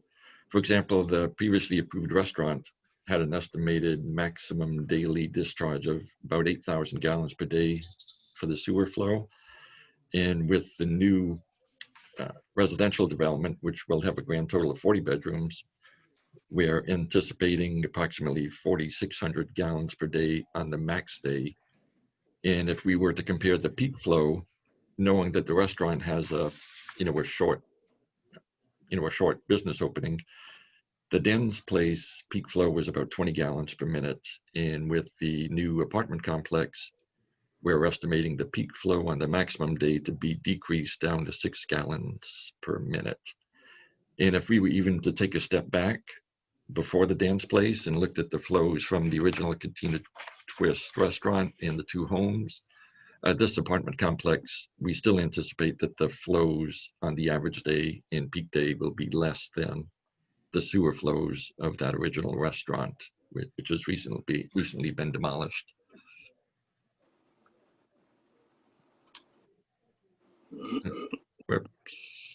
Okay, what we have here is the sheet C5 is the general layout that shows that we meet the dimensional requirements, as we presented at the master plan. And it also delineates all of the parking spaces. We're providing 44 spaces according to the code. We would be required to have 40. So we do have 4 additional spaces. To the left is where we have the lawn open space area that the residents could use for picnic tables or any outside activity. For the trash, we have an enclosed dumpster, which is in the back corner of the property. We also provided to the fire department a turning radius plan that showed that a typical ladder truck could enter the property from Rollins Drive and make a loop, through the parking lot and exit. Okay, this plan just gives more detail of the overall site grading and drainage design. And as I mentioned, rooftop goes into the underground system, which is this area here. It's made up of solid 36-inch diameter pipe that has a controlled outlet. And then, as I said, this parking lot's the permeable pavement. The water table is relatively shallow on this property. And because of that, we do have some fill that'll be placed at the rear of the property to provide adequate clearance from that stone reservoir below the porous pavement. And below that stone reservoir, we have a 12-inch sand filter layer to clean the effluent before it reaches into the groundwater. This is the utility plan that shows the water, sewer, and drain connections coming directly off of Kingston Road. And let's say, this would be the standard soil erosion sediment control plan, which identifies for the contractor the measures that we recommend to make sure that there's no soil erosion or soil loss or erosion into the wetland during construction. And we also provided the standard details. Okay, this would be a typical detail of the sand filter system as well as the underground drainage system. And we also provided the lighting plan to show that there won't be any light spreading onto the adjacent properties. We are proposing dark sky compliant LED lighting with wall packs, of course, around the entrances. And then on L1, it provides the more detailed landscape plan with on the left side, it gives the detail of all of the plantings, the sizes, and the types. One item I should have mentioned is that we are definitely closing all of the curb cuts that currently enter the property from Kingstown Road, and we're providing a sidewalk on the property so that any residents of the apartment building can walk along the new sidewalk to the existing bus stop at Rollins Drive. So that's a very brief overview, and I know I went through it quickly, but I recognize that you'll have heard this a few times in the past few months for the pre-app and master plan. So I'll be glad to answer any questions.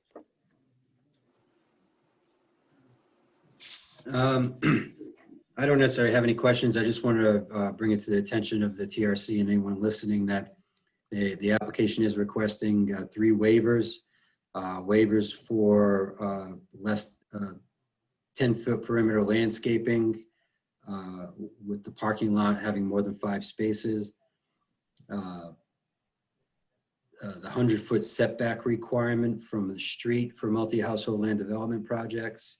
I believe we're holding 25 feet on this project. And the distance between buildings on the same lot being 25 feet. I believe this, I'm not sure what exactly the separation is, but it's not meeting that. 10 feet. 10 feet. 10 feet, yes. Thank you, Steve. Yeah. Okay. Yeah, Jay, thanks for mentioning that. And one item I'd like to add is that the waiver for the parking is, the reason for that is the new apartment facility is essentially an extension of the existing landings adjacent to it. And so the only area where we're not providing that 10-foot buffer is where the 2 parking lots merge to allow joint access. And by waiving that 10-foot standard, that allows us to eliminate the curb cut on Kingstown Road. And Steve, what the plantings along the northern boundary, that abuts a single family residence, correct? Yes, it does. And a member of the planning board did ask for, very dense row of evergreens along that border, as well as we have a stockade fence also right along that border. Okay. And those the proposed plantings along there, do we know exactly what they are?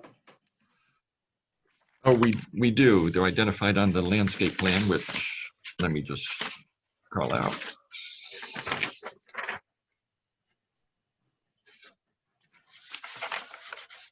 Yeah, I have it up on the screen. Okay, yep, I just have to zoom in. Basically, it'll be a mix of a white pine and a blue spruce, I believe. PSF. Hi, this is David Flanders. I'd like to interject. We do not do blue spruce because there is a blight on blue spruce coming through our state right now. So you should really disregard blue spruce. Yep, okay, PS. Oh, okay. Now, forgive me, there's a typo. PS refers to a white pine. White pine. Along that edge. So there is a blue spruce elsewhere on the property, and we'll make sure that we replace that with another evergreen. And while we're on the subject of trees on L2, your planting diagram for both your deciduous and evergreens is inadequate, and we would request that you superimpose the town's text and drawings in place of these. We need a wider planting hole, for instance, and that's just a start, but do use those specs. We're trying to have everybody be uniform, and you'll find those in the subdivision regulations, Article 13. So just switch out yours for that. That'd be Okay. great. Yes, we'll have our landscape architect switch that out. We certainly have no problem doing that. Perfect.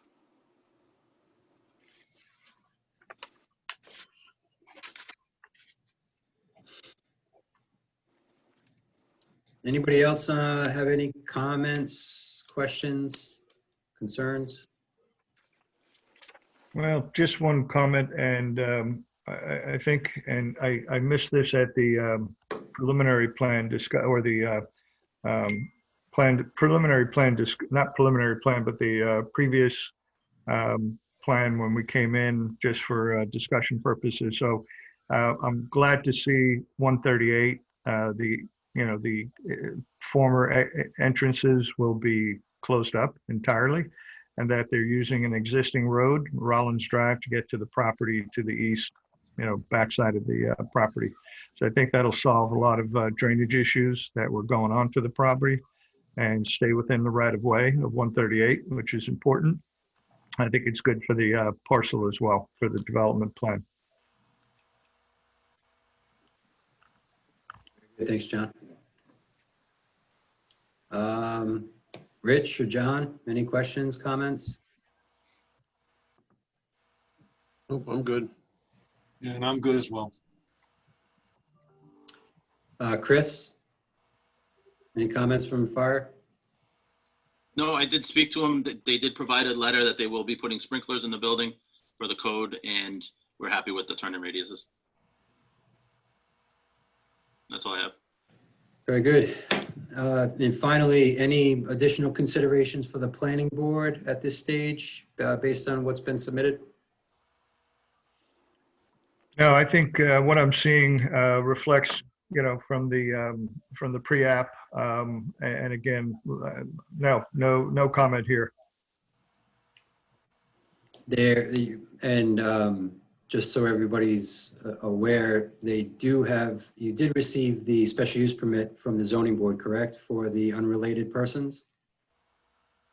So Jay, it's John Kenyon. We did receive that, and we just, the written decision came in the mail yesterday. So I think that was recorded on September 3rd in the land evidence records. Very good. And there are affordable units included in this application. That's correct. There's 2 affordable units, 1 2-bedroom and 1 4-bedroom. And has there been a monitoring agent secured? I don't know, but I don't believe so. I can talk with the client about that. No, we have not secured a monitoring agent yet, but we will as soon as we, get approval. Well, you will need that for the preliminary with the planning board. Oh, okay, not a problem. Yep. This application has not, we've been a little busy here. I have not been able to do the completeness on it, but it is on my radar along with several other applications. So you should be looking to take care of that soon so that we can make the appropriate advertisements that would be required. So if you guys could give that some attention in regard to the affordable units and the monitoring agent and get that turned around as quickly as possible, that will help. Will do, Jay. Appreciate it. Jay, this is Wayne. If they could also, again, just designate on the plan which units will be the affordables, just so we know as it gets built out. Okay. Thanks.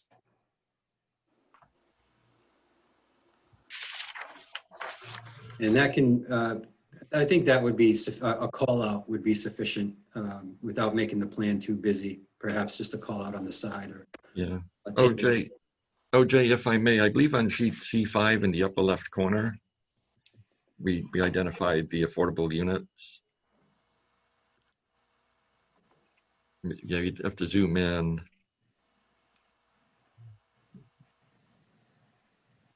This side? Yes. Oh, Yep. right So, here. yep. The building. Yes. That's fine. Thank you.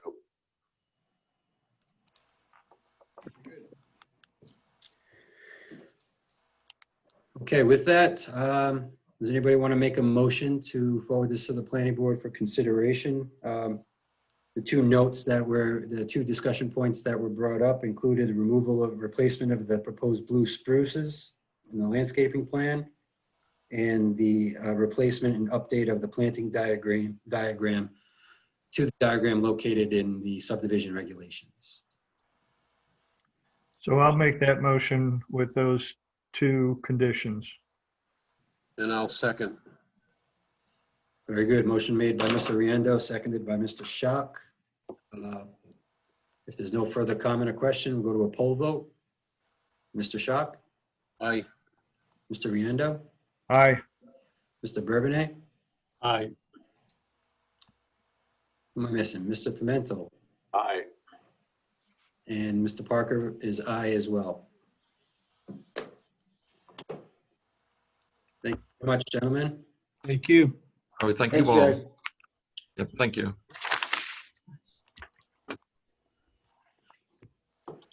All right.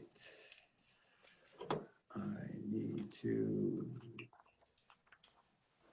Next item on the agenda is development plan review, farm events, Lavender Waves Farm. Proposed accessory use of a farm to host farm events, including fundraisers for nonprofit entities, weddings, and other personal recognition special events located at 3814 Commodore Oliver Hazard Perry Highway, Assessors Plat 78-3, Lot 7. Henry Cabrera, Lavender Waves Farm applicant, Henry Cabrera owner.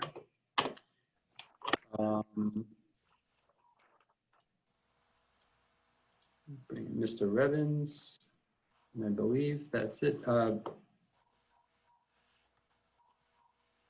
Mr. Kenyon, is there anyone else from the project team here that needs to be in? I believe Mike Fontaine is still on. Yes, okay.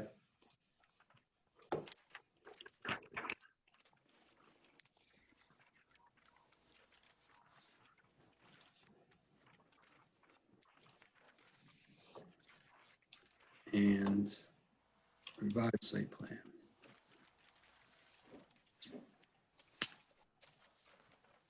So this item was referred from the planning board at the regular session meeting in August. That was referred back to the TRC. The original proposal included access to the property via a right-of-way to the east of the property. The applicant is now proposing to reconfigure and place the entrance in the parking at the front of the property. With that, I will hand it over to Mr. Kenyon. Thank you, Jay. Once again, it's John Kenyon, attorney for the applicant, Henry Cabrera. We were before, I think we were in front of the TRC in May, and it was forwarded to the planning board for a hearing. It was noticed. A number of neighbors attended the first hearing, and the second hearing, I believe even more were in attendance, though I don't believe we got heard. Some of the neighbors since then have hired attorney Jack Revens, who's also on the line today, to represent them. That the hearing had been continued to last night, and we agreed to come to TRC because we had made some significant changes to the plan, and then re-notify for a public hearing in the future with the full planning board. So at the main concern, or one of the main concerns expressed by the neighbors, was the use of the private right-of-way. I submitted a memo showing the history of that. I think it's clear my client has the right to use the right-of-way. The issue is the narrowness of the right-of-way, and whether he could, with his events, he was planning on making it one way in, one way out, and there is a user at the end of it that has unobstructed use of the right-of-way. So to resolve that, he proposes now having event parking located at the front of his property. And that's going to require a physical alteration permit with the state. My understanding is that has not been applied for yet, and that's normally one of the checklist items to come to TRC. So we do not have that yet. The other change was there were 2 event areas he was proposing before. He's now proposing 1. He's also filed some information regarding the farmland designation and some additional material in hopes to address some of the concerns raised by the neighbors. And I believe Mike Fontaine is Mike's the project surveyor. He's here today. I don't know, Mike, do you have anything to add? to that? No, I think at this point, like you say, we've revised where the parking's going to go, and we've got the entrance, and we're in the process now of getting the PAP together to send up to the state. We also submitted some proposed conditions on the number of events, the number of people at the events, the timing of the events, and so forth.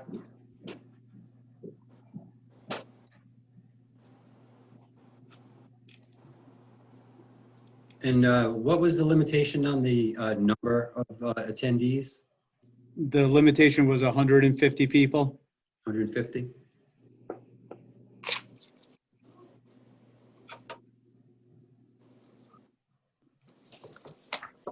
And Mr. Kenyon, has the, from the write-up, has anything changed with the number of events and also the operating window?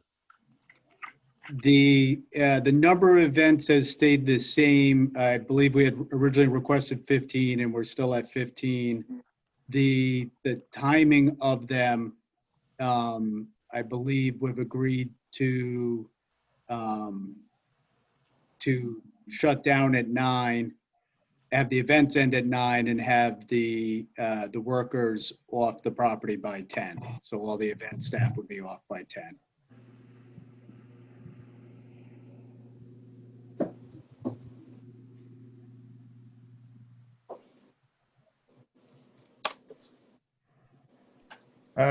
So here's another question I had.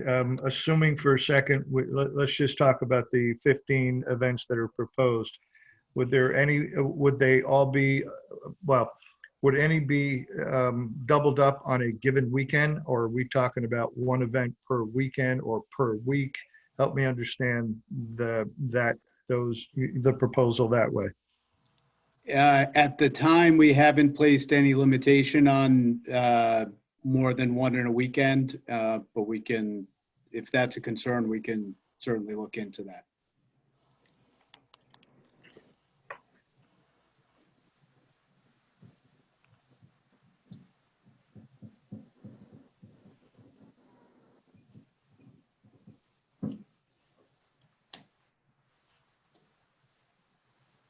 So from a technical perspective, I'd like to go to DPS and John or Rich, and in reviewing the curb cut and the parking, is there any, do you guys have any comment or issue with this? I mean, the curb cut's being proposed on a frontage road. We wouldn't have any issue with that. You will need a letter from us just stating that you know, when it goes to DOT. So if you can get us a plan and a request for that letter, it's DOT's requirement that we sign off on it, or actually, no, it's actually DOT's requirement that we are notified that it's happening. That's a request is in. So we'll prepare that. If you just get me I mean, I can look at this. You know, why don't we go ahead and Mike, are you preparing the application to DOT?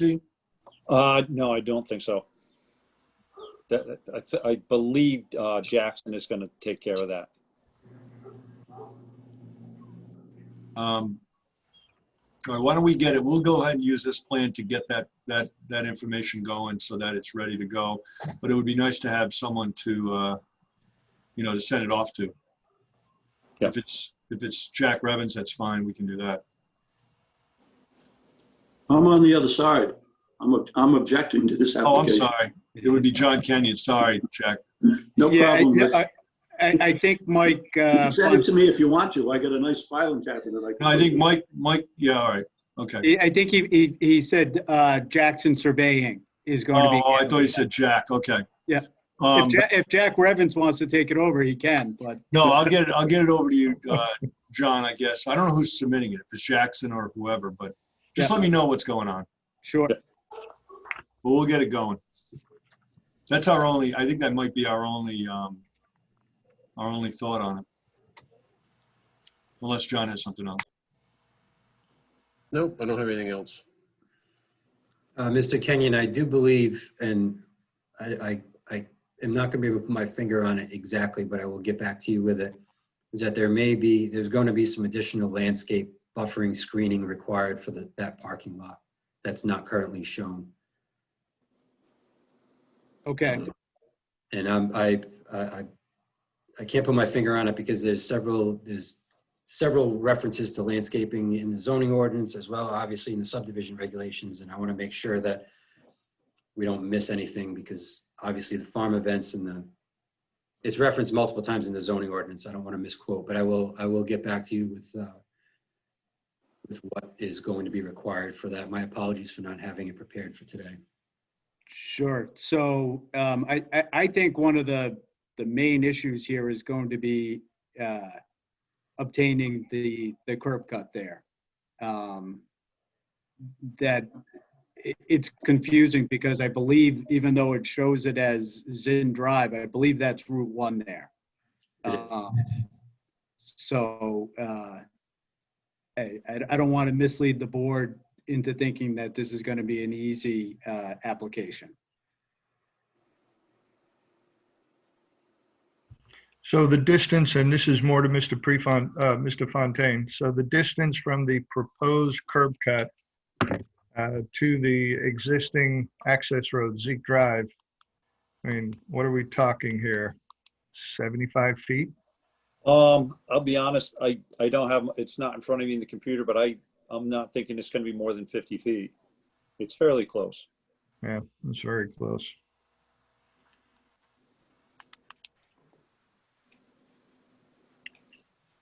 So Rich Bourbonnais, just I'll wait till he comes back here. Or John, well, while you're still here. So that curb cut, proposed curb cut, which I understand is a DOT permit application and subject to their approval, but being 50 feet, adding a new curb cut 50 foot from roughly, call it 50, 60 feet from an existing access right of way. And I know that if you're traveling north on Route 1, that's a 90-degree turn to Zeke Drive, and you're looking to add another 90-degree turn. I mean, do you see any, from your perspective, do you see any challenges there? Any that would either, change that, prohibit, or allow it to proceed in the eyes of DOT?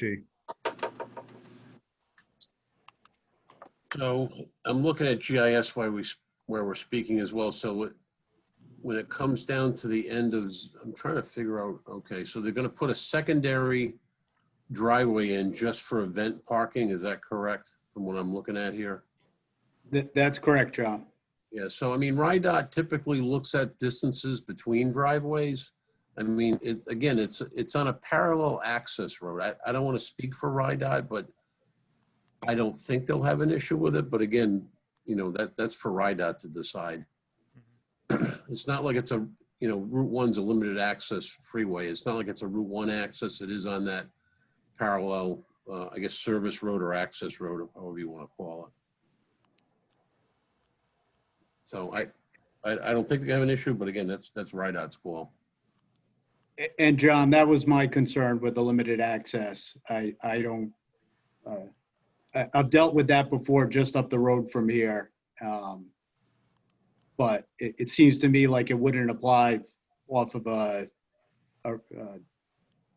spur road like that. But and again, from my building south to the Charleston line, that's where the limited access highways is.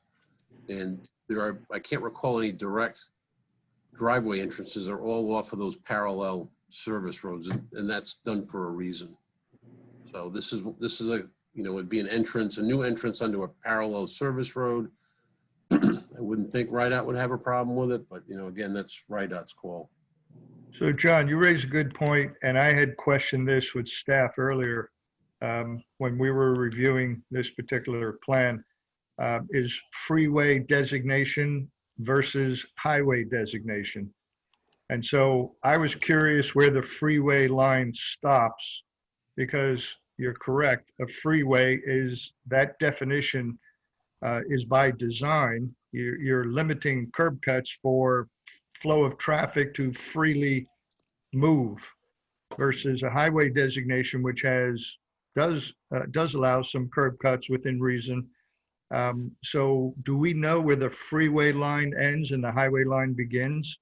So if Jay can overlay the property lines on the GIS he has there, so the state highway line takes a jog to incorporate that limited access road.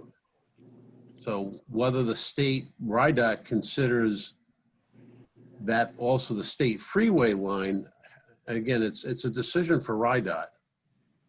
So, you know, there's a state highway line where I'm sure there's state monument bounds out there.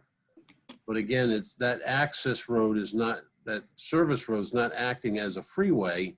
It's acting as a service road to the freeway. So again, you're asking questions that, you know, I think I know how I would view it if it was a town road, but it's not. It's a state road. How RIDOT addresses it, I don't know. But, you know, they're going to have to make application to RIDOT. So just to correct then, the plan that I'm looking at from Mr. Fontaine, and it shows Oliver has it, you know, but it's really coming off of Zeke Drive, not Correct. off Route 1. Correct. Okay, so Zeke, so this is misnamed. Well, All right, Mr. Fontaine, that has to be corrected on the plan. No, that's identified as Zeke Drive. I know, but you also have, you have Commodore Oliver Hazard Perry right there I as think, well. Mr. Rando, I think that's because that's the highway right of way and what he's trying to reference. Right. Okay. Zeke Drive is actually within the right of way. Of the highway. Yes, Yeah. exactly. Okay. All right. Thank you. So this is John Kenyon. That's why we're saying this isn't going to be an easy process, because even though it's off of a spur road, that spur road is a part of the highway. So as John mentioned, it's really going to be up to the state whether they'll allow this or not. Okay. So then, John Schock, the issue of freeway versus highway is immaterial then. Yeah, I mean, with RIDOT, freeway and highway is a difference, but again, in this particular case, they're proposing an entrance onto a service road, not Correct. a So freeway. that's, yeah, so So, freeway yeah, will be insignificant here. How Okay. RIDOT treats that, I don't know. This is Jack Revens. May I ask a question? Sure. Is there a physical alteration permit for the service road from RIDOT?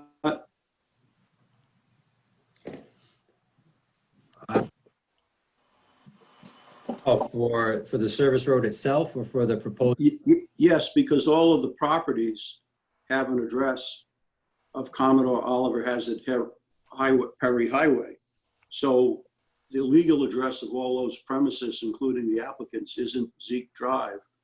And I'm just wondering how that area got paved and whether they had a PAP for it, since it's in the state right of way. You can't just pave it on your own. And I think that's what might have happened here, but I don't know. That's why I'm asking the question. It's actually kind of surprising that those properties don't have a Zeke Drive address. I mean, the whole purpose is for 911 response, as long as EMS and public safety can find the properties. I mean, it having a Commodore Perry Highway street number is fine, but it is kind of unusual that they don't have a Zeke Drive address. But yes, they will need to get a PAP from RIDOT to create a new driveway entrance for the event access driveway. But what I meant was they built, someone, I don't know who, paved a roadway within a state highway. I don't know how you do that without a PAP. And I don't know how you can name it another street because it's in the highway. Unless it was the state that did it. Correct. Well, I don't know. I'm just asking the question. I'm not. So when the state repaved Route 1, they typically paved all those, I guess, service roads, for lack of a better term. There's one there. There's one up by the Hale Library. I think there may be one or two more before. So when they did the paving project for Route 1, they paved those. You know, and we can speculate all we want, but that's why we're asking that, you know, it's a PAP is requested on this, and then DOT will make the decision on those types of issues you're talking about. Maybe, you know, your question needs to be posed to DOT. I mean, we can't deny a curb cut on a state road. No, I understand that. I'm just bringing it to your attention. I understand that. I appreciate that. Jay, can we, I'm thinking of a couple of items that we've discussed in the past, and one, the parking under the current proposal with the 50 spaces at the top of the plan here. Are we talking pervious material?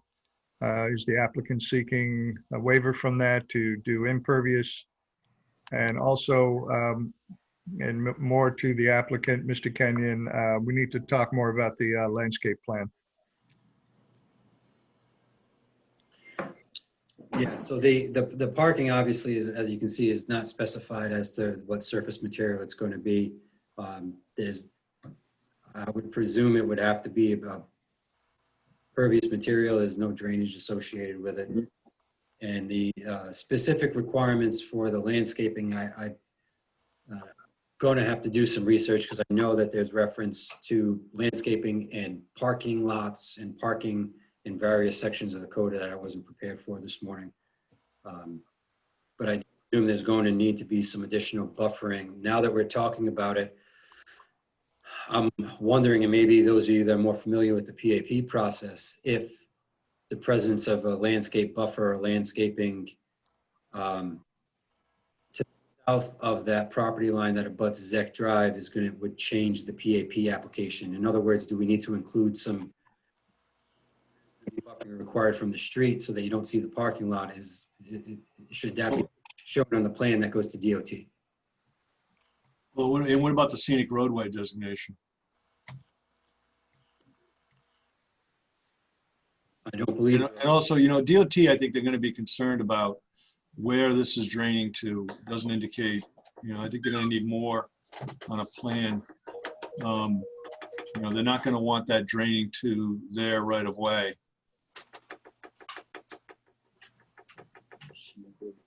So in response to John's question, it is going to be a pervious parking, so it would require a waiver. And I agree that the plan may likely be modified due to any PAP approval. And I really think that's going to be the biggest hurdle on this application, is getting that PAP approved. But also, John, down the line, we're going to want to see a soil erosion control submission on our part, and it would have to address the 10-year storm. So regardless of whether it's gravel or if it's pervious, considered pervious, you still got to do some drainage mitigation. Yep. So it may be better, you know, and DOT is going to be concerned about the 100-year storm. So, you know, sooner than later on that information on the drainage narrative on that. Yep, agreed. So, Mr. Kenyon, just a follow-up question, going back to earlier when you stated the private right-of-way was indeed, you know, private, except you mentioned that there is a end user there's a user at the end of the road that has unencumbered access to it, unobstructed. Has Amy weighed in on for a legal opinion? Amy Goins? I don't know that she has, but in my memorandum, I go through the history of the right-of-way, and it's clear that Mr. Thatcher, who is the end user, has the unobstructed right to use the right-of-way. And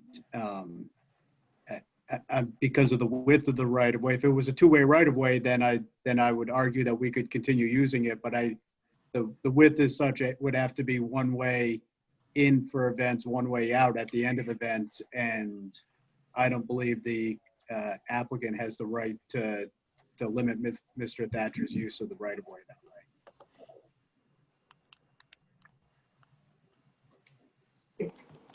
Okay. So assuming for a second, and I'm not doubting your professionalism here. I'm sure you're a good attorney, Mr. Kenyon. So I'm just going to run with that for a second. And so to John Schock and also Rich Beaubrenais, acknowledging that, you know, what John indicated previously, that it's an issue of, in his eyes, Mr. Kenyon's issue is narrowness. And, you know, do we have any, from a safety perspective, would there be anything that would mandate or maybe even recommend that it would be a one-way in, one-way out situation?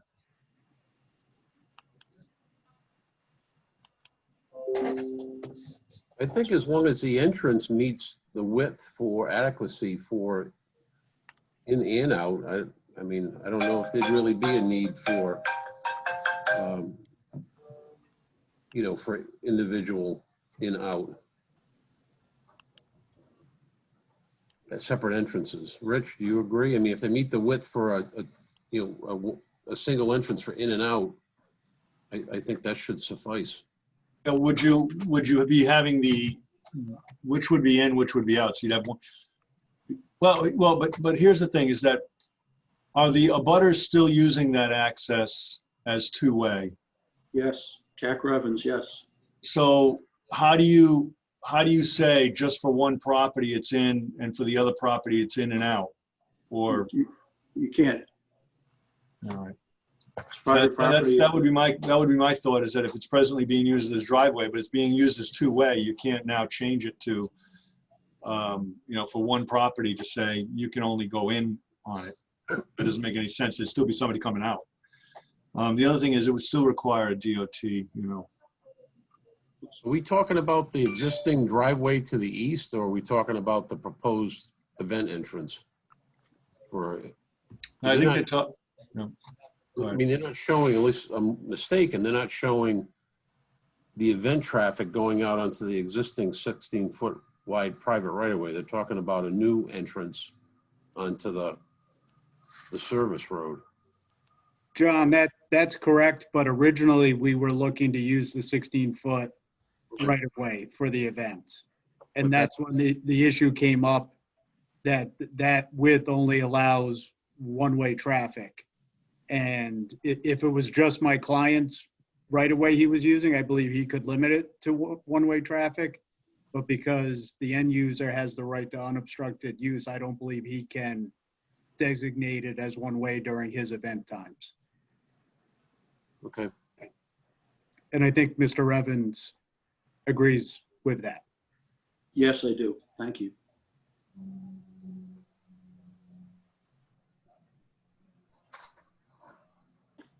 Thank you. Jay, I have a couple things if I may. Sure. All right, so first of all, they show a tent of 60 feet by 30 feet.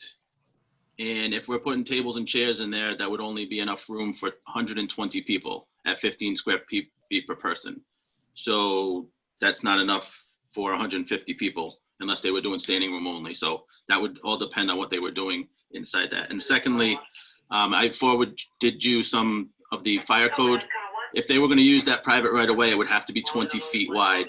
But that would be a fire department access road. So they wouldn't be able to use that or regulate it as one way. It would have to be, you know, because you're going to be serving this area for an assembly occupancy now and not a single family dwelling, that would have to be 20 feet wide. So that's all I have.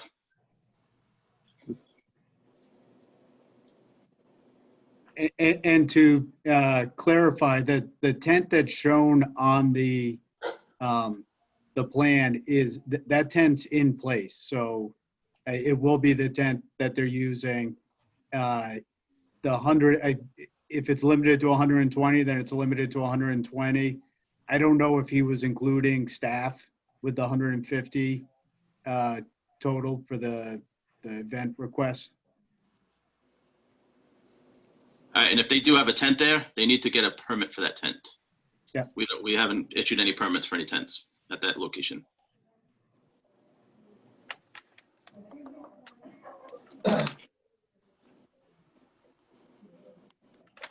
So, Mr. Kenyon, the other question I have is relative to noise, and there was discussion of a monitoring plan. And even prior to a monitoring plan would be a plan to understand the spread of, and depending upon wind conditions, et cetera, but the spread of the sound, since this is proposed to be amplified in any direction. So has the applicant, can you talk a little bit about that issue?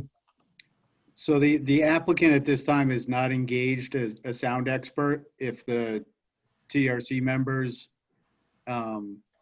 request that, then we'll have him get a sound expert. He submitted some plans showing the distance to the other houses, the buffers that are in place.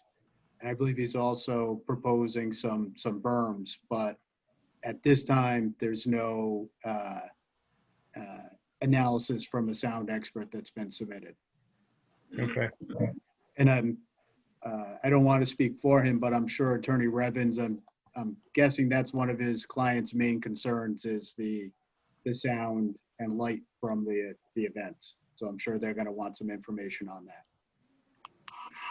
And I think that, I'm sorry, Mr. Revens, go ahead. I wasn't speaking. John, that was me. You can go ahead.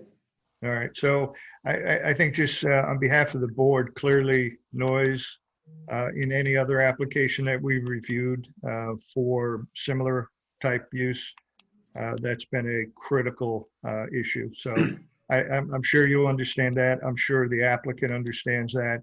What I'm hearing is you're kind of waiting until the PAP is addressed before you take that step. In my opinion, the PAP is going to be a big hurdle on this. And if we don't get it, then I don't know that the rest of it will be relevant. I understand. And just from my knowledge, historically, noise and sound measurement is taken from the property line, correct? Has that come up in the past? I thought on some of these prior applications where noise was a concern, that there were stipulations on monitoring of noise and abatement, and yes, it's monitored from the property line. So Jay, I've been involved with a few of these, and with actually Mr. Evans representing the neighbors on at least one of them. And normally it's taken at the property line, but we've also sometimes extended that to specific properties at the neighbor's request to see how it specifically impacts them. Jay, if I could also comment on that, our current zoning ordinance for the sound ordinance only is for commercial and industrial properties. It is not for residential properties. Even though this may be a commercial use, it's specifically for commercial and industrially zoned parcels. Understood. Hey, this is Jack Revens, just a side comment, if you'll allow me. That statement is correct, and this keeps coming up. And for the life of me, I don't know why, because it came up in the Gross case, which was denied. It came up in Perry Rasso's application on Route 1. I don't know why the town hasn't rectified that. It's very strange in this environment of all these wedding applications, why that ordinance hasn't been revised to protect the residential neighborhoods in these situations. And these applications have been around now for a few years, so I'd appreciate it if someone would take a look at that and suggest either to the council or the planning board that they amend that ordinance. It's not fair to the residential homeowners in town. It doesn't protect them.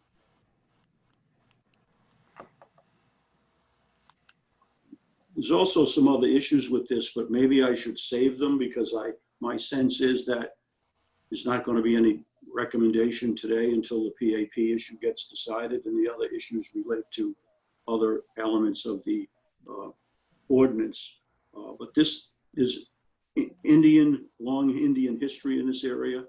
So I think there should be an archaeological survey before there's any regrading or excavation to put in a base for parking. And there are also many wells in the area, and this area serves as a watershed for those wells and for the pond. And I think there'd be concerns about parking, particularly if it was proposed on grass, is to protect the watershed and the abutting wells. Thank you. So I guess at this point, I would suggest, Mr. Kenyon, I think there's a lot of unanswered questions, and as you acknowledged, the PAP is probably the primary hurdle at this point in time. Would you be amenable to continuance from TRC until we can, you guys have some time to figure out what the response is going to be on the PAP, perhaps address some of the landscaping requirements and drainage that hasn't been accounted for at this time, the capacity and the tent permit and some of the other outstanding items, because I really don't, I don't want to speak for the rest of the TRC, but I don't believe that with the questions that exist, that this is ripe to necessarily be forwarded onto the planning board without at least getting an idea of the direction that it's going to go and what the actual requirements are. So Jay, I would agree with that, except on the permit for the tent, I'll advise the client to get that right away and not wait till he moves on with this. But the rest of it, as I stated, I think the PAP is going to be the major hurdle, and I would recommend to the client not to go into too much detail on the rest of it until that's received, and then work on those remaining issues and come back to the TRC. Yeah, Mr. Kennedy, I just want to echo Jay Parker's comment as well on behalf of the board. I think, you know, again, and as you stated several times now, the RIDOT PAP is critical. And until we have an understanding of a resolution to that, there's no need to really move forward or bring us to the full planning board. Agreed.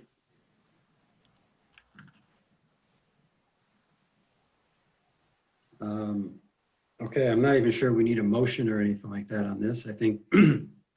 But if everybody, I guess by consensus, everybody's okay with continuance of this until such time that those items can be produced and we can have a productive discussion at some point in the future. I don't believe anyone, I don't think there's an idea at this point as to an anticipated response from DOT will be forthcoming, particularly since the application has not been made yet. Is that correct, John? That's correct.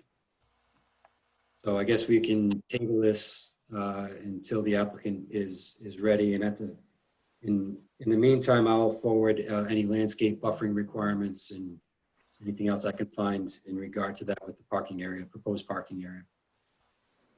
Does the TRC have anything else to add? Some of the items that we discussed was obviously the landscaping and buffering surrounding the parking lot, the PAP, potential drainage that's going to be required for the new parking area, the size being smaller than capacity, tent permit, which will be addressed. But are there any other significant items that were missed that we can provide some direction to Mr. Kenyon on? Jay, just one, and it kind of, we talked about another, and previously we had another discussion about this, local wells. And I think it'd be helpful if there were radius drawn on the plan to show or indicate that there will be, or there are no impacts to wells, that they're outside of the, you know, the radius required by DEM. So, you know, once and for all, I think it'd be important for the engineer to plot that onto this plan and see if indeed there are neighboring wells that would be impacted or could be impacted. John, I hear what you're saying, but I guess I question what that radius required by DEM would be. I don't know. That's why I'm asking. For example, you know, if we look at the proposed parking lot, we know at the very extreme southern edge, southwest edge of the proposed parking lot, the neighbor that resides, that abuts to the west there, has a well right at that corner. Mhm. So that I would say is within a radius of a major modification to the landscape, pervious paving. So what impact is it going to have there? And again, I think I don't know what the radius is, and I'm asking staff to check on that radius. Understood. Okay. And Jay, I just wanted to comment, I know Attorney Revens had commented about the archaeological issues on the site. We had a parcel just to the north of that, actually, where the Kennedy's parcel is, which abuts this. The one directly above that is a new house. And we actually had to put a stop work order on that. The Narragansett Indians came down during excavation, found Indian artifacts just below the surface during excavation. And they had to do a study on that parcel. So there definitely is a lot of archaeological history to this particular area.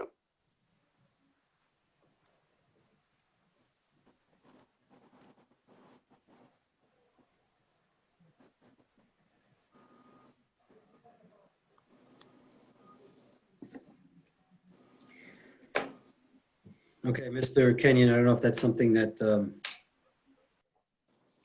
you could also, for your client could pursue as well. Sure, I'm familiar with the those issues in that area, and I'm not sure what type of development rises to the level that needs a archaeological study, but I'll look into that. We will as well.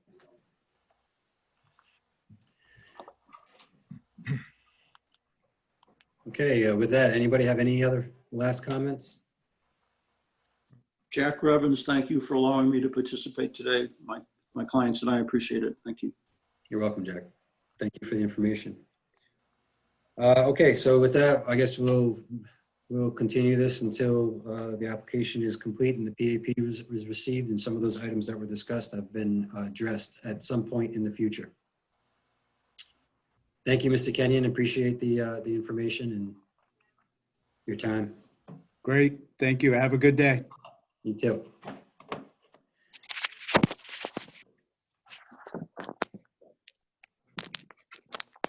Thanks, Jay.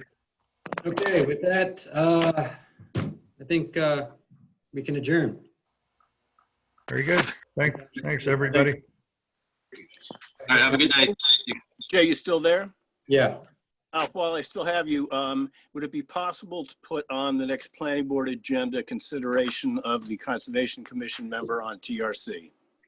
As we had indicated before, yes, it's going on September's agenda. Perfect, thanks. Welcome. All right, see ya. Have a good day, guys.